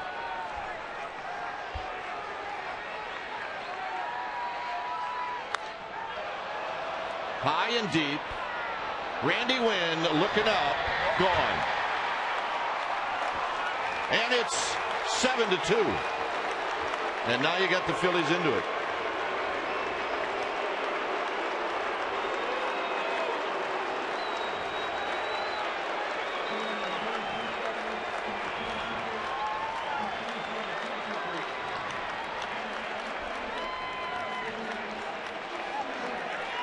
Well, when you have the ability to hit like this guy does, and you get him to accelerate his concentration and get a little more bat speed than normal.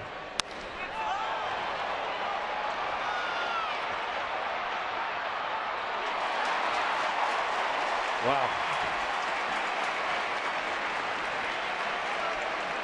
Guys that have thump like this Phillies team, you just want to kind of let the sleeping dog lie. That's the old saying in baseball. And right now they are woke up. Look at these four: Howard, Ibanez, Utley, Worth, all in the 20s. 96 home runs between the four of them. That's more than any other baseball foursome, and that's in both leagues.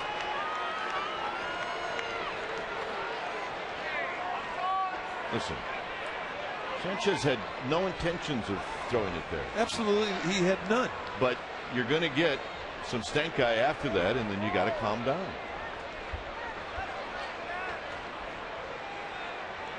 Here's Howard.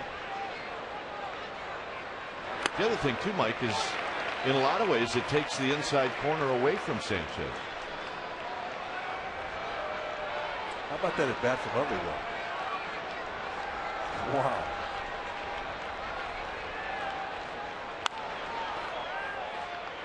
Garco, 2 outs. That one throws over your head. This is the ultimate at bat for a hitter. He got 5 fastballs in the inning.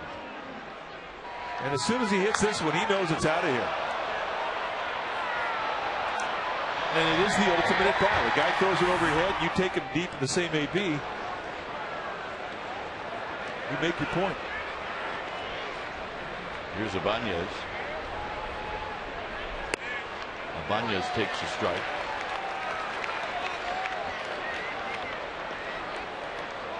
Justin Miller in the bullpen.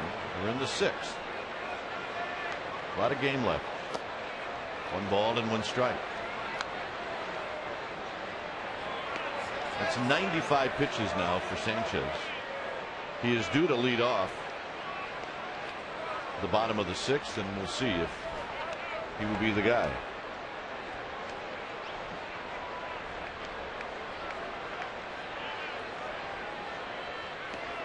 .95 throws on the night, and the 27 pitch first inning really took him out of his pitch count. 1 and 2. That's an abusive breaking ball. I'll say this though, I mean, you kind of thought that his release point was starting to deteriorate after what he did in the top of the 5th, but since that time, he's rallied. Because it's his breaking ball. Whoa! Never mind. Let me repeat that. And it's because it's his breaking ball.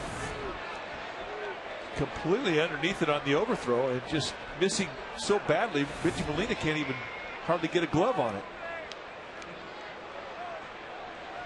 That's called setting your jaw right there.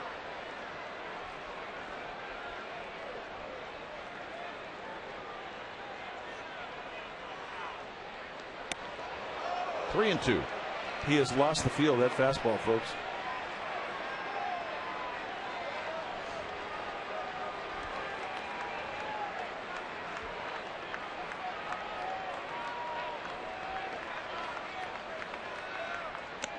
And the 1.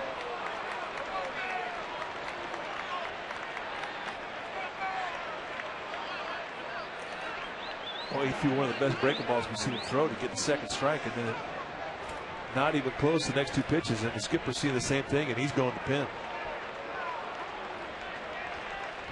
99 pitches for Jonathan Sanchez. When it's time for a change, think Speedy Oil Change and Tune-Up, your oil change, tune-up, and smog experts.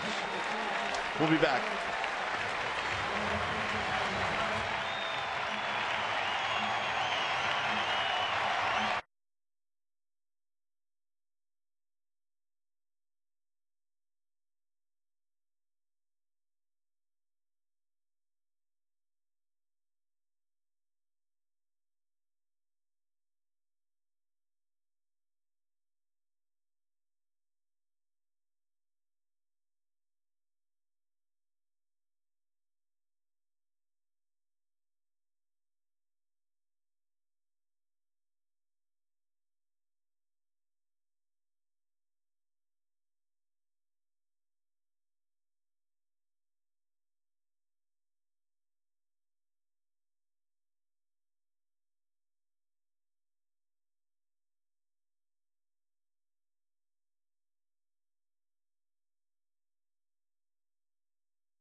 .com.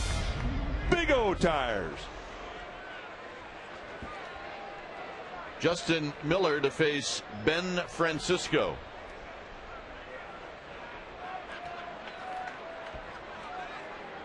Francisco has struck out and he's bounced out. And a first pitch strike, and it's 0-1. So different style now for the Phillies as they will be taking on Justin Miller. There you see the numbers for Justin Miller. I mean, you go from a long-armed actioned left-hander to a short-armed right-hander. And a bullet down the left field line. Lewis gets to it and then kicks it around. And they're going to hold Ibanez. And Francisco's got a double. That was a loud double. Well, I got to tell you something, partner. This is a huge at bat coming up. Yes, it is. A little breaking ball kind of lays out their mid-thigh out over the middle. And that got to the fence in a hurry. And the Giants have had a hard time picking the balls up tonight. Here Lewis bobbles one. Earlier it was Eugenio Velez having some problems on the right field wall.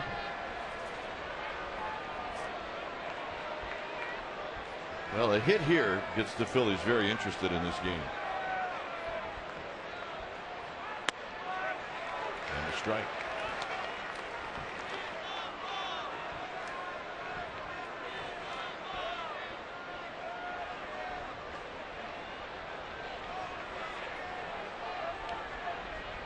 Philly's a good 2-out hitter for this Phillies club this year. Plus, we talked about what he has done against the Giants in his career since he's gone away from San Francisco to Philadelphia. And he's put up good, solid numbers against his old team.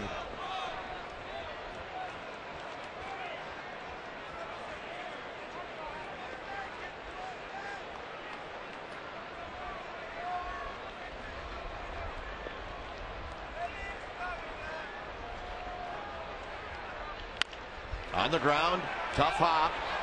Sandoval got him. And that ends the inning.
Sandoval tonight. On your left, he hits a pond water McCovey Cove long home run. That came in the third inning. And then in the fourth inning, he goes oppo. And look at this location of a pitch. That is not a hanger, folks. Rodrigo Lopez threw a good pitch, and he just beat it off the wall in left field. And that is worthy of our Coors Light Freeze Camp, brought to you by Frost Brewed Coors Light, the world's most refreshing beer. Justin Miller is 0 for 2 this year as he stands in.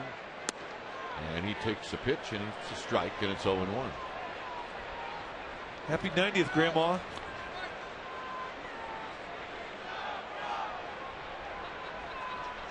Miller fouls this one out of play. Hey, the fog's coming in. It's good. That's the way we like it.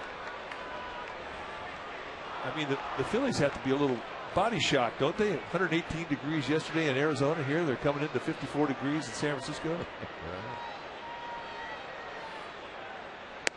Miller out swinging. 1 out here in the 6th. Here's Randy Wynn.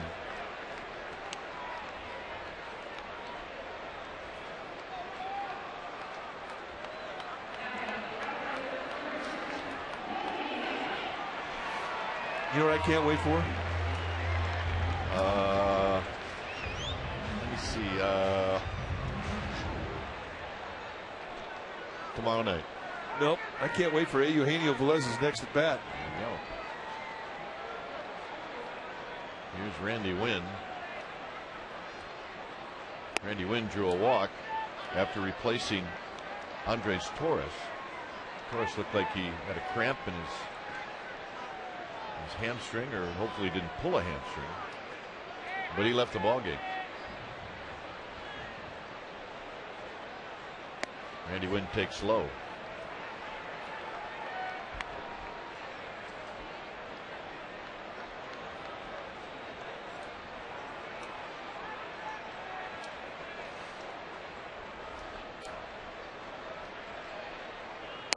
Three balls and no strikes.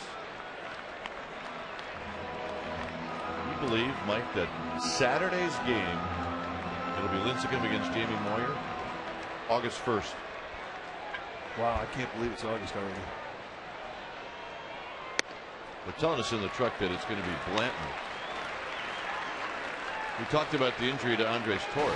This is what it looked like. It was on a fly ball in the second inning. Just running hard.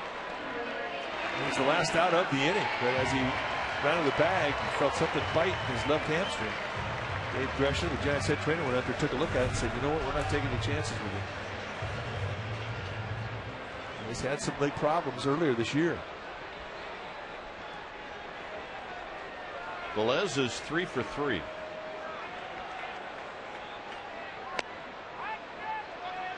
I think he's pretty comfortable at the plate right now. Oh, you think?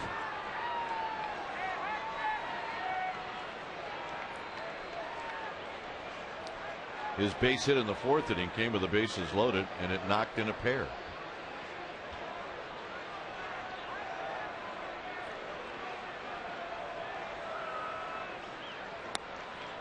There's a strike. 1 ball and 1 strike. I think Eugenio Velez is one of those guys that the more success he has up here, the more he's going to add to his pre-pitch routine. I mean, a little more flash. He's going to have a whole bunch of it if he gets hot. Because he's got some style to him.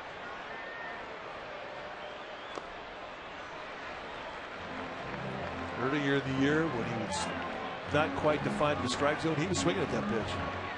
Not anymore. He's dialed.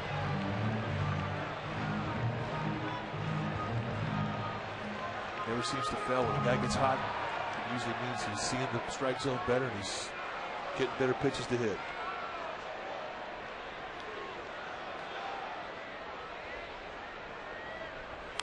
Foul back. It's 2-2.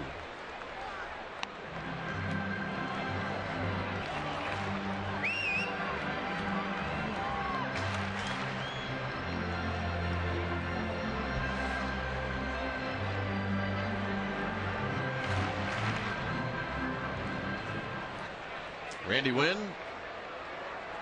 with a 1-out walk. 2-2 to Eugenio Velez.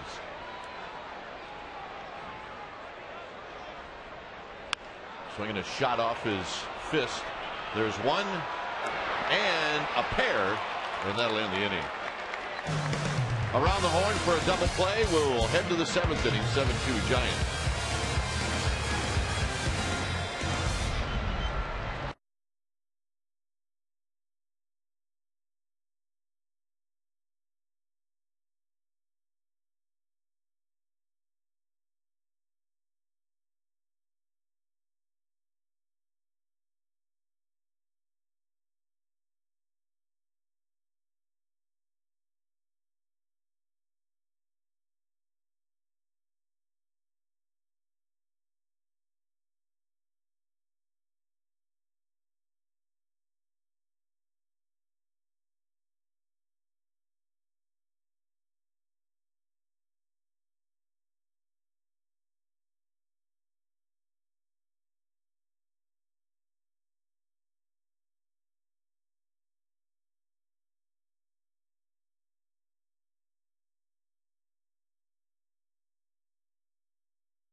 with California.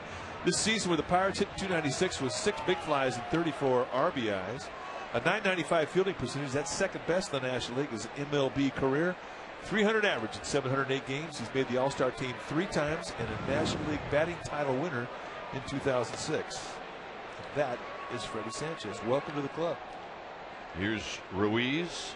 Then we'll have a pinch hitter, and then Jimmy Rollins.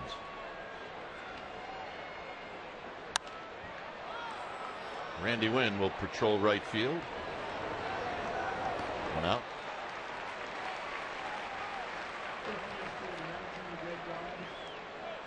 Here's Greg Dobbs.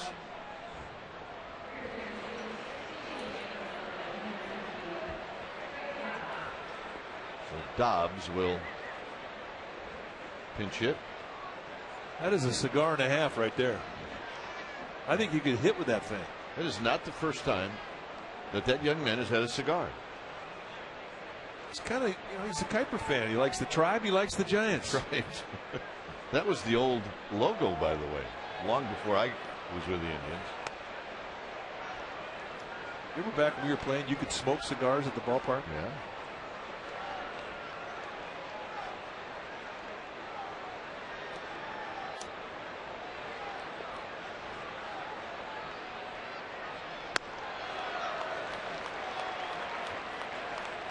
Tyler Walker is in the bullpen for the Phillies.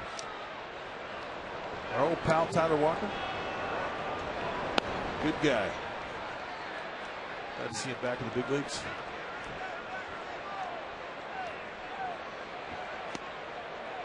There's that one old clip back in about the 1951 comeback when Bobby Thompson hit the home run, and they showed a fan in the stands having a schmag. And then they sort of looked down at the floor in the stadium, and there was about, I'd say 25 cigarette butts down there. And I every time I see it, I think, days of yore when you could smoke cigarettes and cigars and pipes and anywhere you wanted to. Not a problem. 2-2 to Dobbs. 3-2 to Dobbs. Dobbs hitting .262.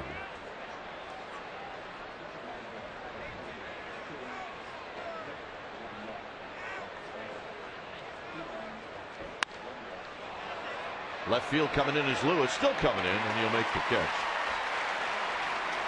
Nice play. Well, have you checked out the Panda 4-pack? Yes, for 4 games, and it costs $48. You will receive the Pablo Sandoval t-shirt promotional night game on August 2nd, and then you can choose 3 additional games to complete your Panda 4-game flex pack. Visit sfgiants.com to take advantage of this great offer before it's gone, and it is going fast. The Panda 4-game flex pack is very popular. Here's Jimmy Rollins. First pitch comebacker. Side retired. That's a gift. Thank you. 7-2 Giants. Tyler Walker coming in.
Baseball is brought to you by Jack Daniel's Tennessee Whiskey.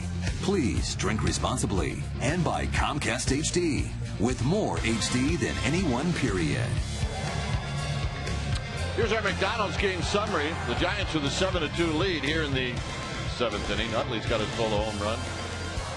Phillies do not have a hit with runners in scoring position. Velez is 3 for 4. Sandoval has got 4 RBIs in this game, and he's hit one into the water. And that is our McDonald's game summary. Jonathan Sanchez, by the way, also struck out 7 in 5 2/3 innings.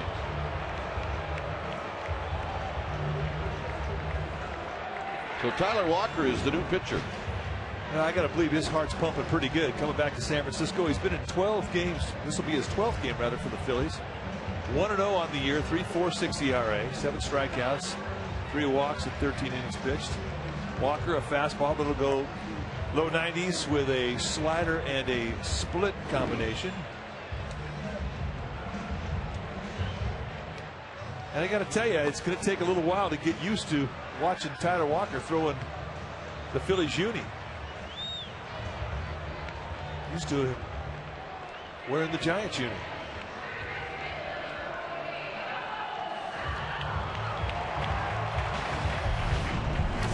Sandoval parked one with Willie McCovey sitting between us into McCovey Cove. It was pretty cool. And the big fella, Stretch, said that the Panda was his favorite.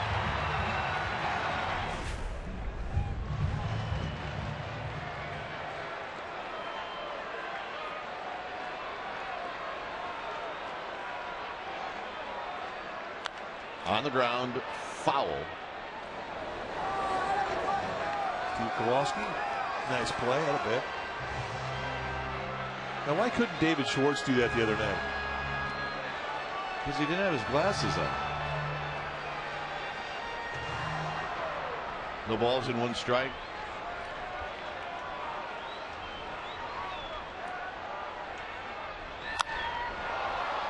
Left field, Ibanez moving in towards the line. Sandoval retired. 1 out here in the 7th. Marquín Valdez is getting loose in the bullpen. And here's Benji Molina.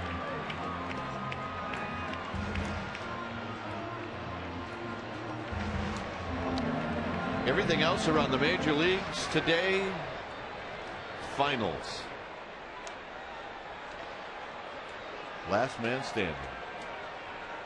Well, it's often the case if you're a team on the West Coast.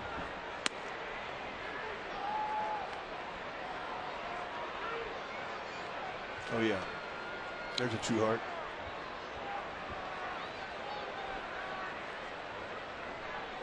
Benji Molina got a hit his first time up.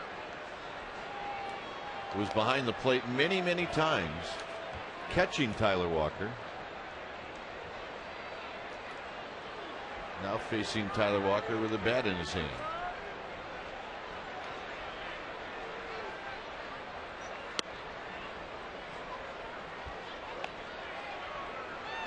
More of a pitcher now, Tyler Walker. That last fastball was at 90.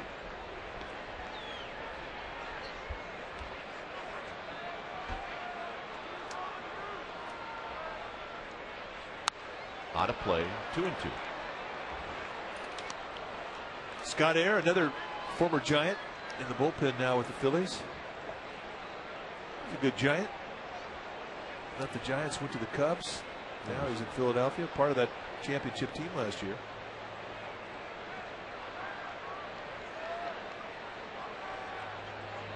He was a really good Giant.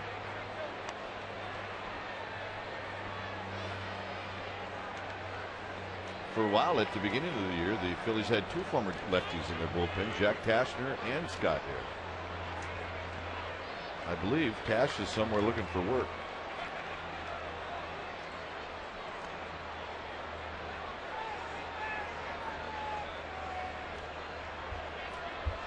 Three-two pitch. Phillies with a backhanded catch on the line drive. Sportsnet Central tonight at 10:30 right here on Comcast Sportsnet Bay Area. Dave Benz and Damon Andrews. You see the highlights of this game. The A's and Red Sox, the highlights of a ball game played this afternoon, and an update for the Raiders and 49ers camps. It's about that time, isn't it? Indeed it is. Ryan Garco's 0 for 3. First pitch strike, and it's 0-1.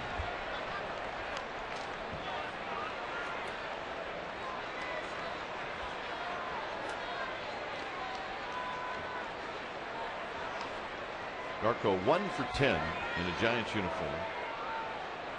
Look out. Did he kick him out? No, there's a warning. Both pitches.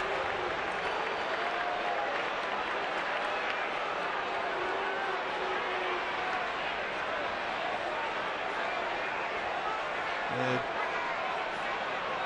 Bill Welke went out there and said there'll be no more. And this is definitely a retaliation pitch, and that's a little too high. A little too close to the head. If you're going to retaliate, you want to go down around the belt, not up around the shoulder.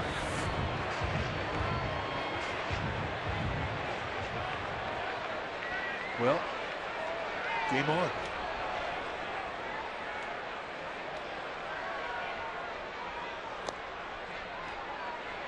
Game 1 of a 4-game series. Oh, this has all the makings of a good weekend, folks. Get your tickets.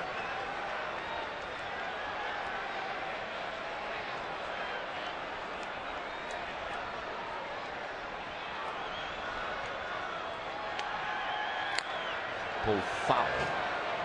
1 ball and 1 strike. You know, the thing about it, the guy down the Giants bullpen, Marquín Valdez, throws very hard, and he doesn't know where it's going all the time. So that makes it really interesting. Yeah, it does.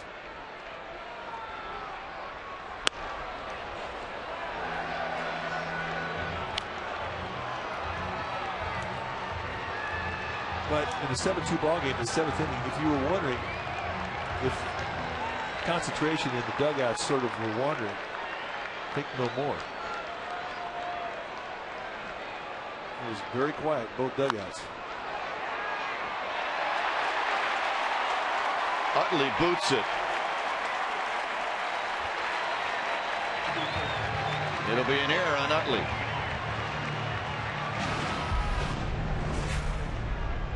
Well, this was the at-bat earlier in the 7-1 game. That was the first pitch of the inning. Then he steps out late, and it ticked off Jonathan Sanchez. Sanchez in the at-bat, all fastballs. And on the 5th pitch, a 2-2 count, Utley does this. He hit his 23rd home run of the year. Here's Renteria. Renteria takes low, 1 ball and no strikes.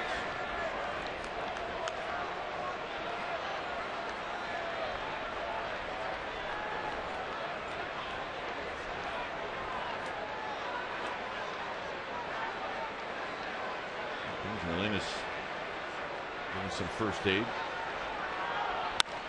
Popped up into right field for Worth. And that will end the inning. No runs, an error, 2 left. We'll head to the 8th.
Well, the Giants are celebrating their pitching staff with a special promotion highlighting the K. Welcome to K-ville. Tickets at K-ville are located in the special section here at the Yard.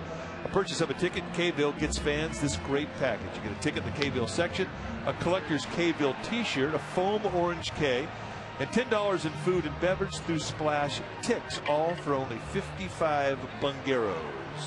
Go to sfgiants.com/Kville right now to get your special package for your place in Kville.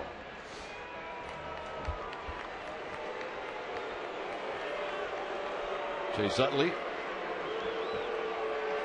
will lead things off against Marquin Valdez.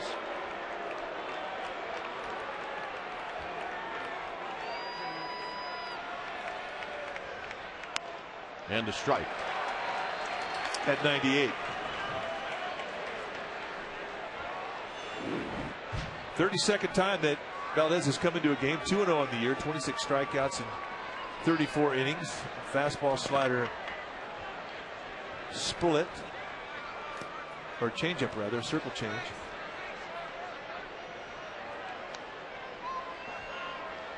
Tell you what, the at-bat that Utley had against Sanchez, it pretty much tells you all you need to know about what the big league hitter is all about. I mean, you cannot let a pitcher intimidate you. You can't do it. I mean, a ball that goes over your head, if anything, it accelerates your bat speed. But that's basically what big league hitters do and why they're here.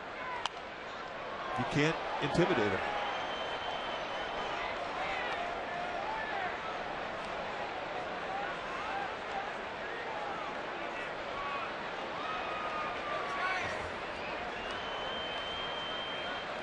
One and two to Utley. Utley has scored both of the Phillies' runs.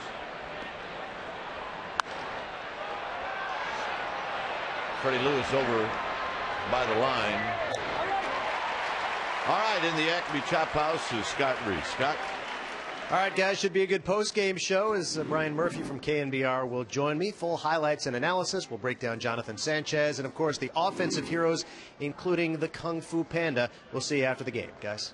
All right, thanks, Scott. Here's Jason Worth.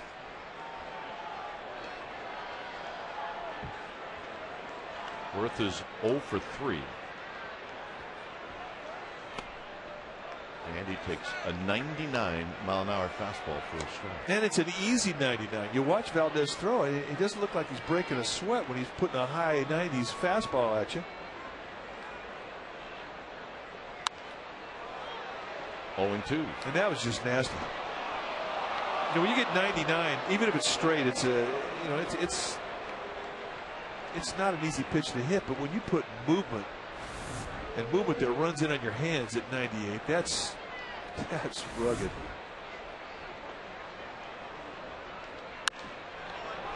Hit into right center field. That's going to fall in. And an 0-2 base hit for Jason Worth. An 0-2 slider. Caught too much of the strike zone. And Worth with a nice 2-strike at bat, making the adjustments, take a little swing out. The mistake to the pitch simply was that it was in the strike zone. Ahead 0-2, you do not want to make a mistake when a guy's taking swing out. Good at bat.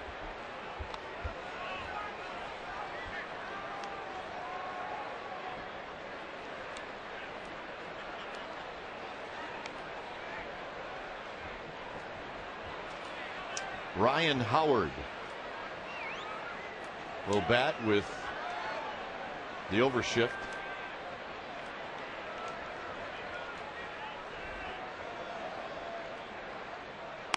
And a strike, and it's 0-1.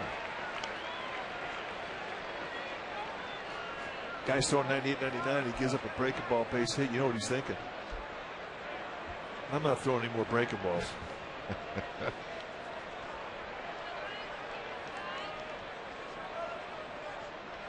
I don't blame him for thinking that. Yeah, that's what a catcher has to, kind of make him remind him that you got a pitch out there. You can't just throw. The 0-2 slider wasn't a bad pitch. It's just it was a hittable pitch.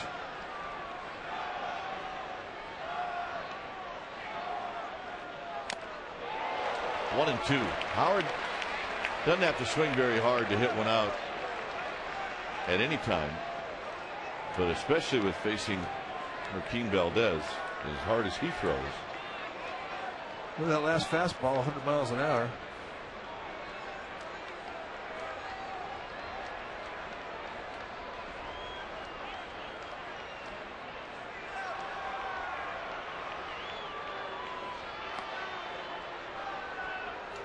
Ishikawa holding Worth tight.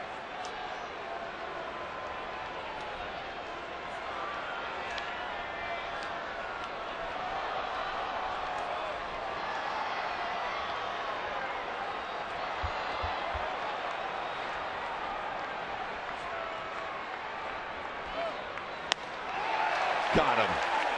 That's just country hardball right there. No finesse at all in this at bat.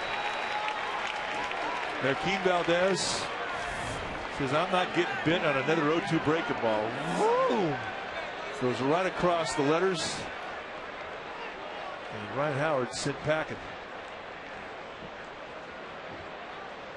That is the 121st time that he has struck out this year.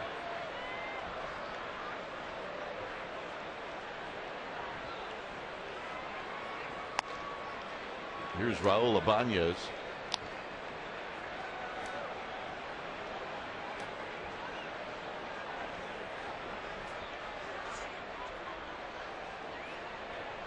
Ibanez has walked twice and he's bounced out to short.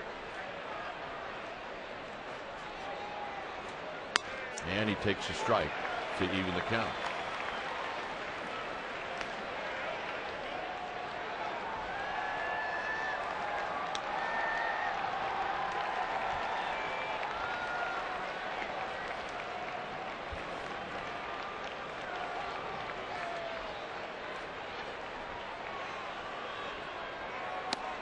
Way inside, 2 balls and 1 strike. I got to believe that Bill Wilkie, plate umpire, was real happy that Benjamin was able to come across his body and catch that fastball. I think you're right. If you're Wilkie, you want to pat that catcher on the back and say thank you. Thank you, thank you, thank you.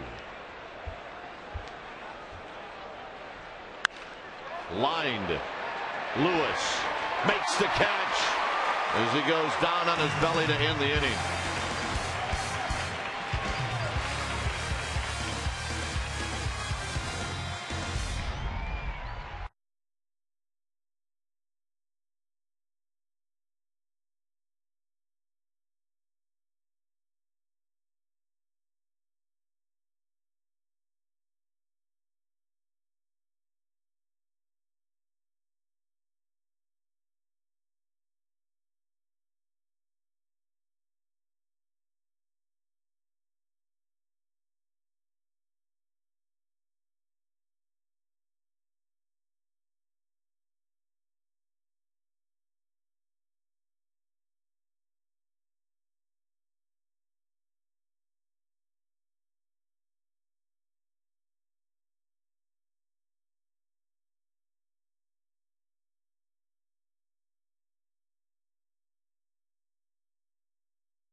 You see some of the sights and sounds of this ball game here at AT&T Park in front of 36,603 on a Thursday night. The Giants lead 7-2 here in the bottom of the 8th inning as Tyler Walker is facing Juan Uribe.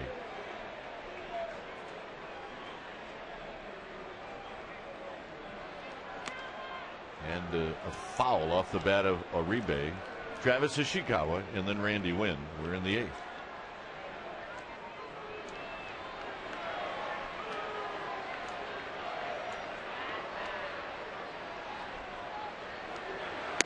Outside.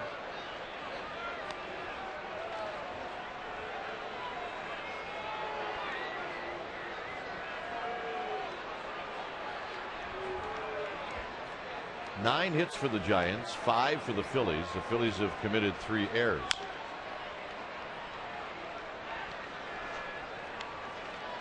One and two. Did we not talk about the Phillies having the best defense? Well, they have been the leaders in defense all year long. They've only made 41 errors as a team on the year. Giants have made 50.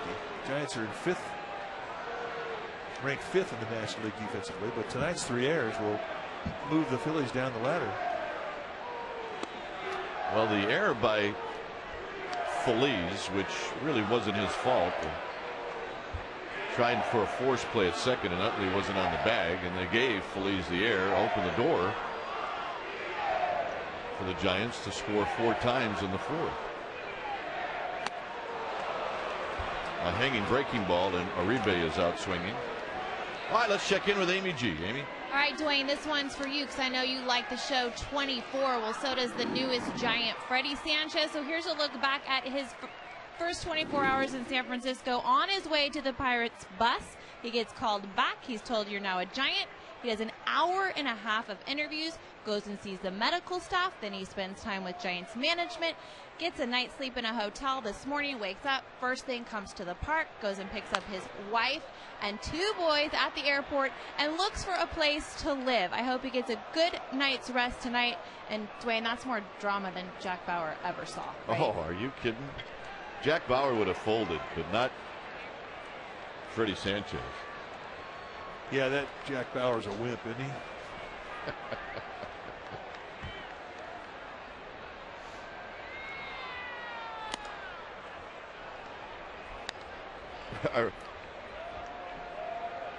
We started watching 24 that was what, 4 or 5 years ago. Yeah. On our DVD players, making these long trips coast to coast.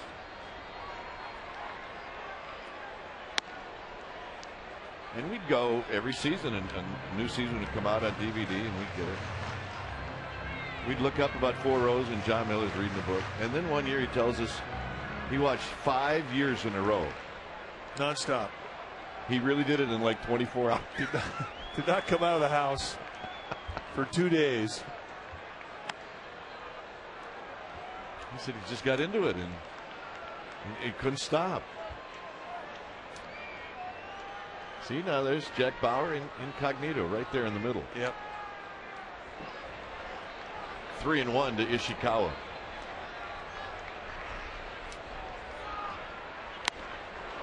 That's the kind of swing you're supposed to take, 3-1. Yeah, let it fly.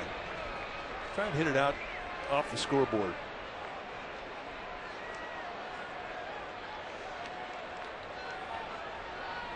Bobby Howry is throwing in the Giants' pen. It's 7-2 Giants. Ishikawa takes the walk.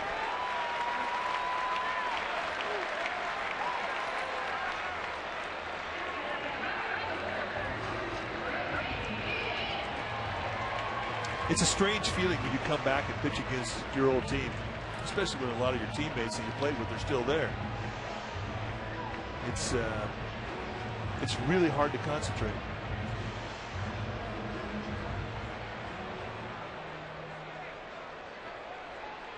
That's why you didn't want to know too much about an opponent, right? But you can't help but know everything about your teammate. Well, you play with a guy in winter ball, and you really like the guy, and you go back to your team during the regular season, you find out that there's 3 or 4 guys that don't like the guy you played with in winter ball, and they're saying, nasty things about him, and you're thinking, I like that. He's my friend. You're right. You don't really want to get to know these guys too well. Well, and for a pitcher, it's a lot easier to pitch inside if you think the guy you're pitching against is a jerk. But if you know he's a good guy and a teammate that you really enjoyed playing ball with, it's tough. Well, they always tell that great story about Bob Gibson at the All-Star games that he was in. how the hitters would try to snuggle up to him. He had nothing to do with that. I mean, this is my image. Stay away from me. So his National League All-Star teammates, forget it. He didn't even pay any attention to him.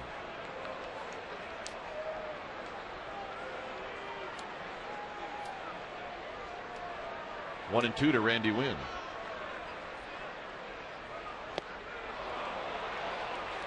Randy Wynn doesn't realize that that's only 2 outs. And the hitter will be Eugenio Velez. And that's going to cost him some money in Kangaroo Court.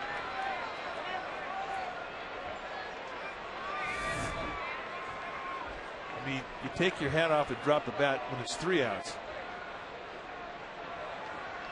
Yep. 2.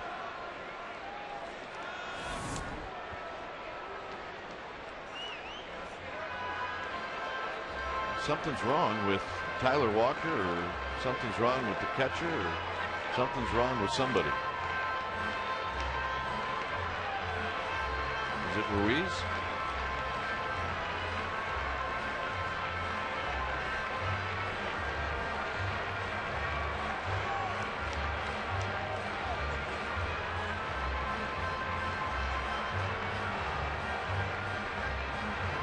When a catcher calls timeout because something's not right, that's usually pretty serious. Because these guys never complain. They don't even know how. I don't think these guys even know where the training room is in a big league clubhouse. He may have caught this just a little funny, and it hurt his hand, perhaps.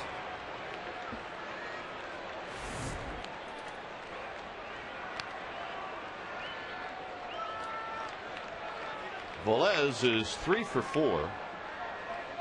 He bounced into a double play in the 6th inning.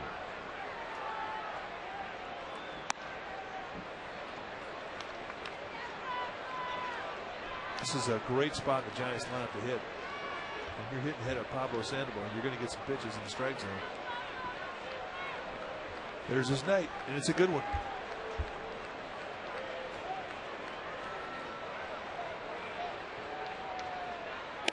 Way out in front. 1 ball and 1 strike.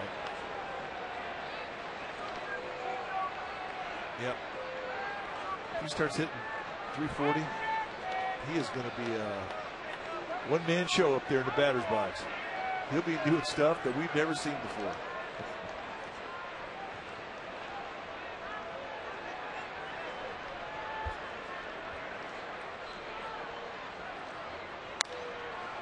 Pulled foul. More work for Steve Kowalski. Oh, yeah. He's loosened up now. Lisa, trying to find a warm spot. So he'll be in the stands by the 9th inning.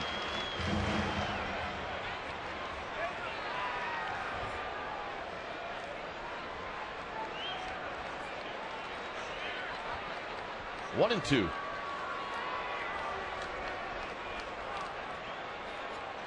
Way outside. 2 balls and 2 strikes. That's 35 pitches now for Tyler Walker. I'm going to try to throw a split finger fastball on that last pitch. He'll preset that split before every pitch. Really jams it deep in his hand. It's more of a forkball with him than it is a split. And puts a bear claw grip on it. Really grips the ball very firmly. Gets away. And Velez will reach.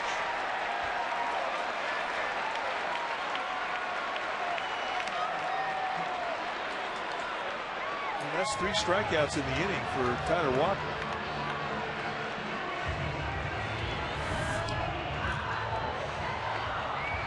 The slider, good one, bounces right in front of Ruiz, who never really gets much of a body in front of it.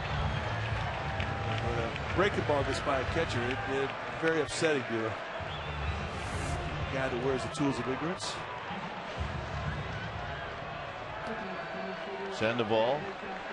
4 RBIs in the game tonight.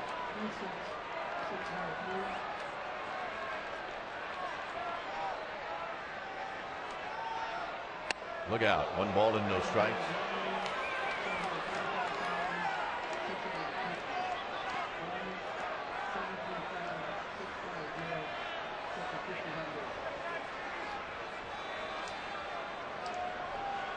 Got pandas all over the place. 1-0. 1 ball and 1 strike.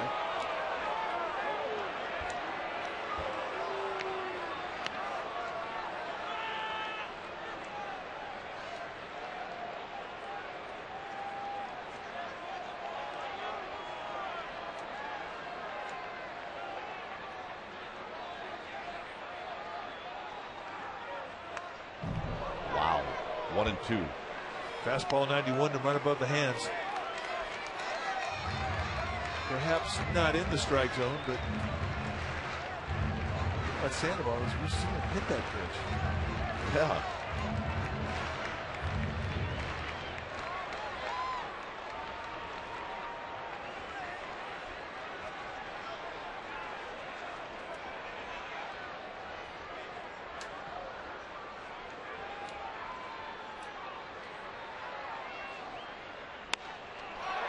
Flips one right at Rollins to end the inning.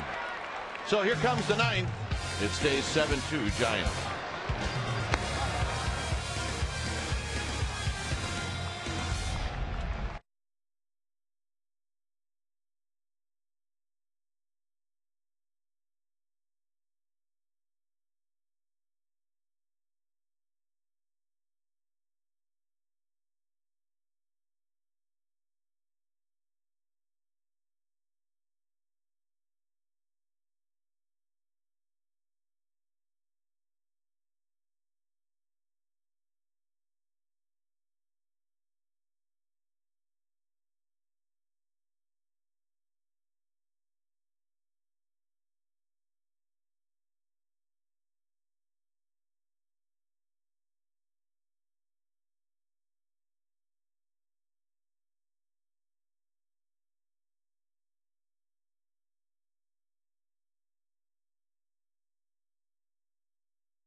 The newly acquired left-hander for the Phils. It'll be a 7 o'clock NBC Bay Area game. And then Tim Lincecum will take on Joe Blanton on Saturday. It's a 6:05 start. You can check out Comcast Sportsnet at 5:30 for a pregame show. And then Sunday, the finale, we faces a couple of left-handers throwing the ball well right now, Barry Zito and Cole Hamill. Sunday, the show starts at 12:30, 105 first pitch. And you'll see it on Comcast Sportsnet Bay Area. Bobby Howry facing Ben Francisco here in the 9th. And a strike, and it's 0-1. Francisco doubled in the 6th inning. The numbers for Bob Howry: 39th time he's taken the ball, 0-5, 3.65 ERA, 25 strikeouts, 12 walks. Howry, a fastball, slider, split. High and foul and out of play.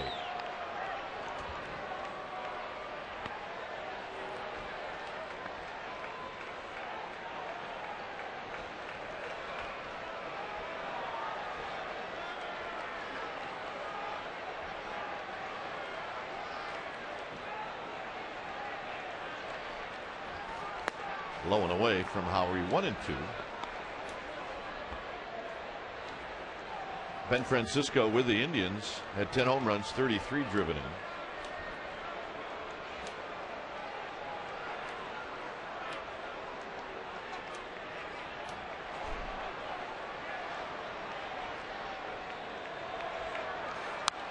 Fouls this one just to our right.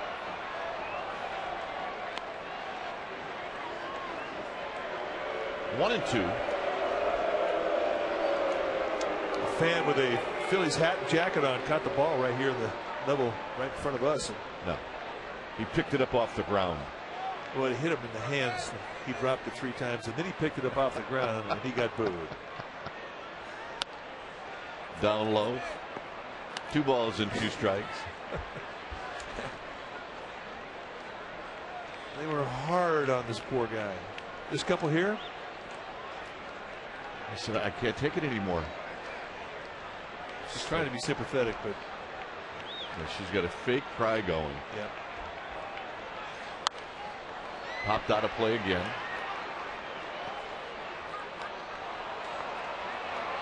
Honey, can you hold my hand? I'm not doing so well. Okay.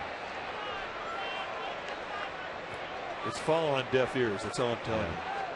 It's not a good start for Lopez. I was expecting a lot more. Hey, she hadn't made eye contact yet. She's watching the game. And he got him. 1 out in the 9th. And that's great location with a slider and a 1-2 count. You've got count leverage, and that's the way you want to make that slider fall out of the strike zone and hope you get a guy to chase. There's the pile of meat. There's Pedro Feliz.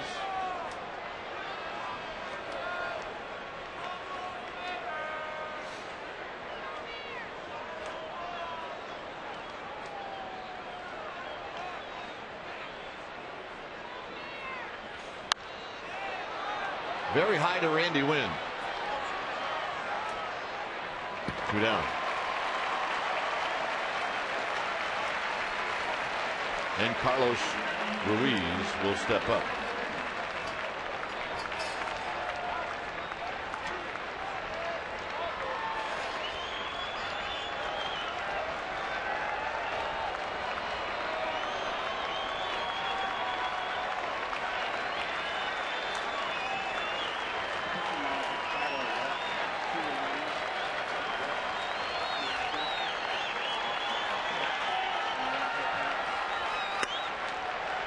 There's a strike to Ruiz.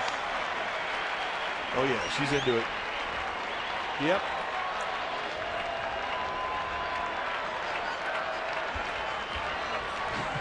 That's great. He is not going to stand up.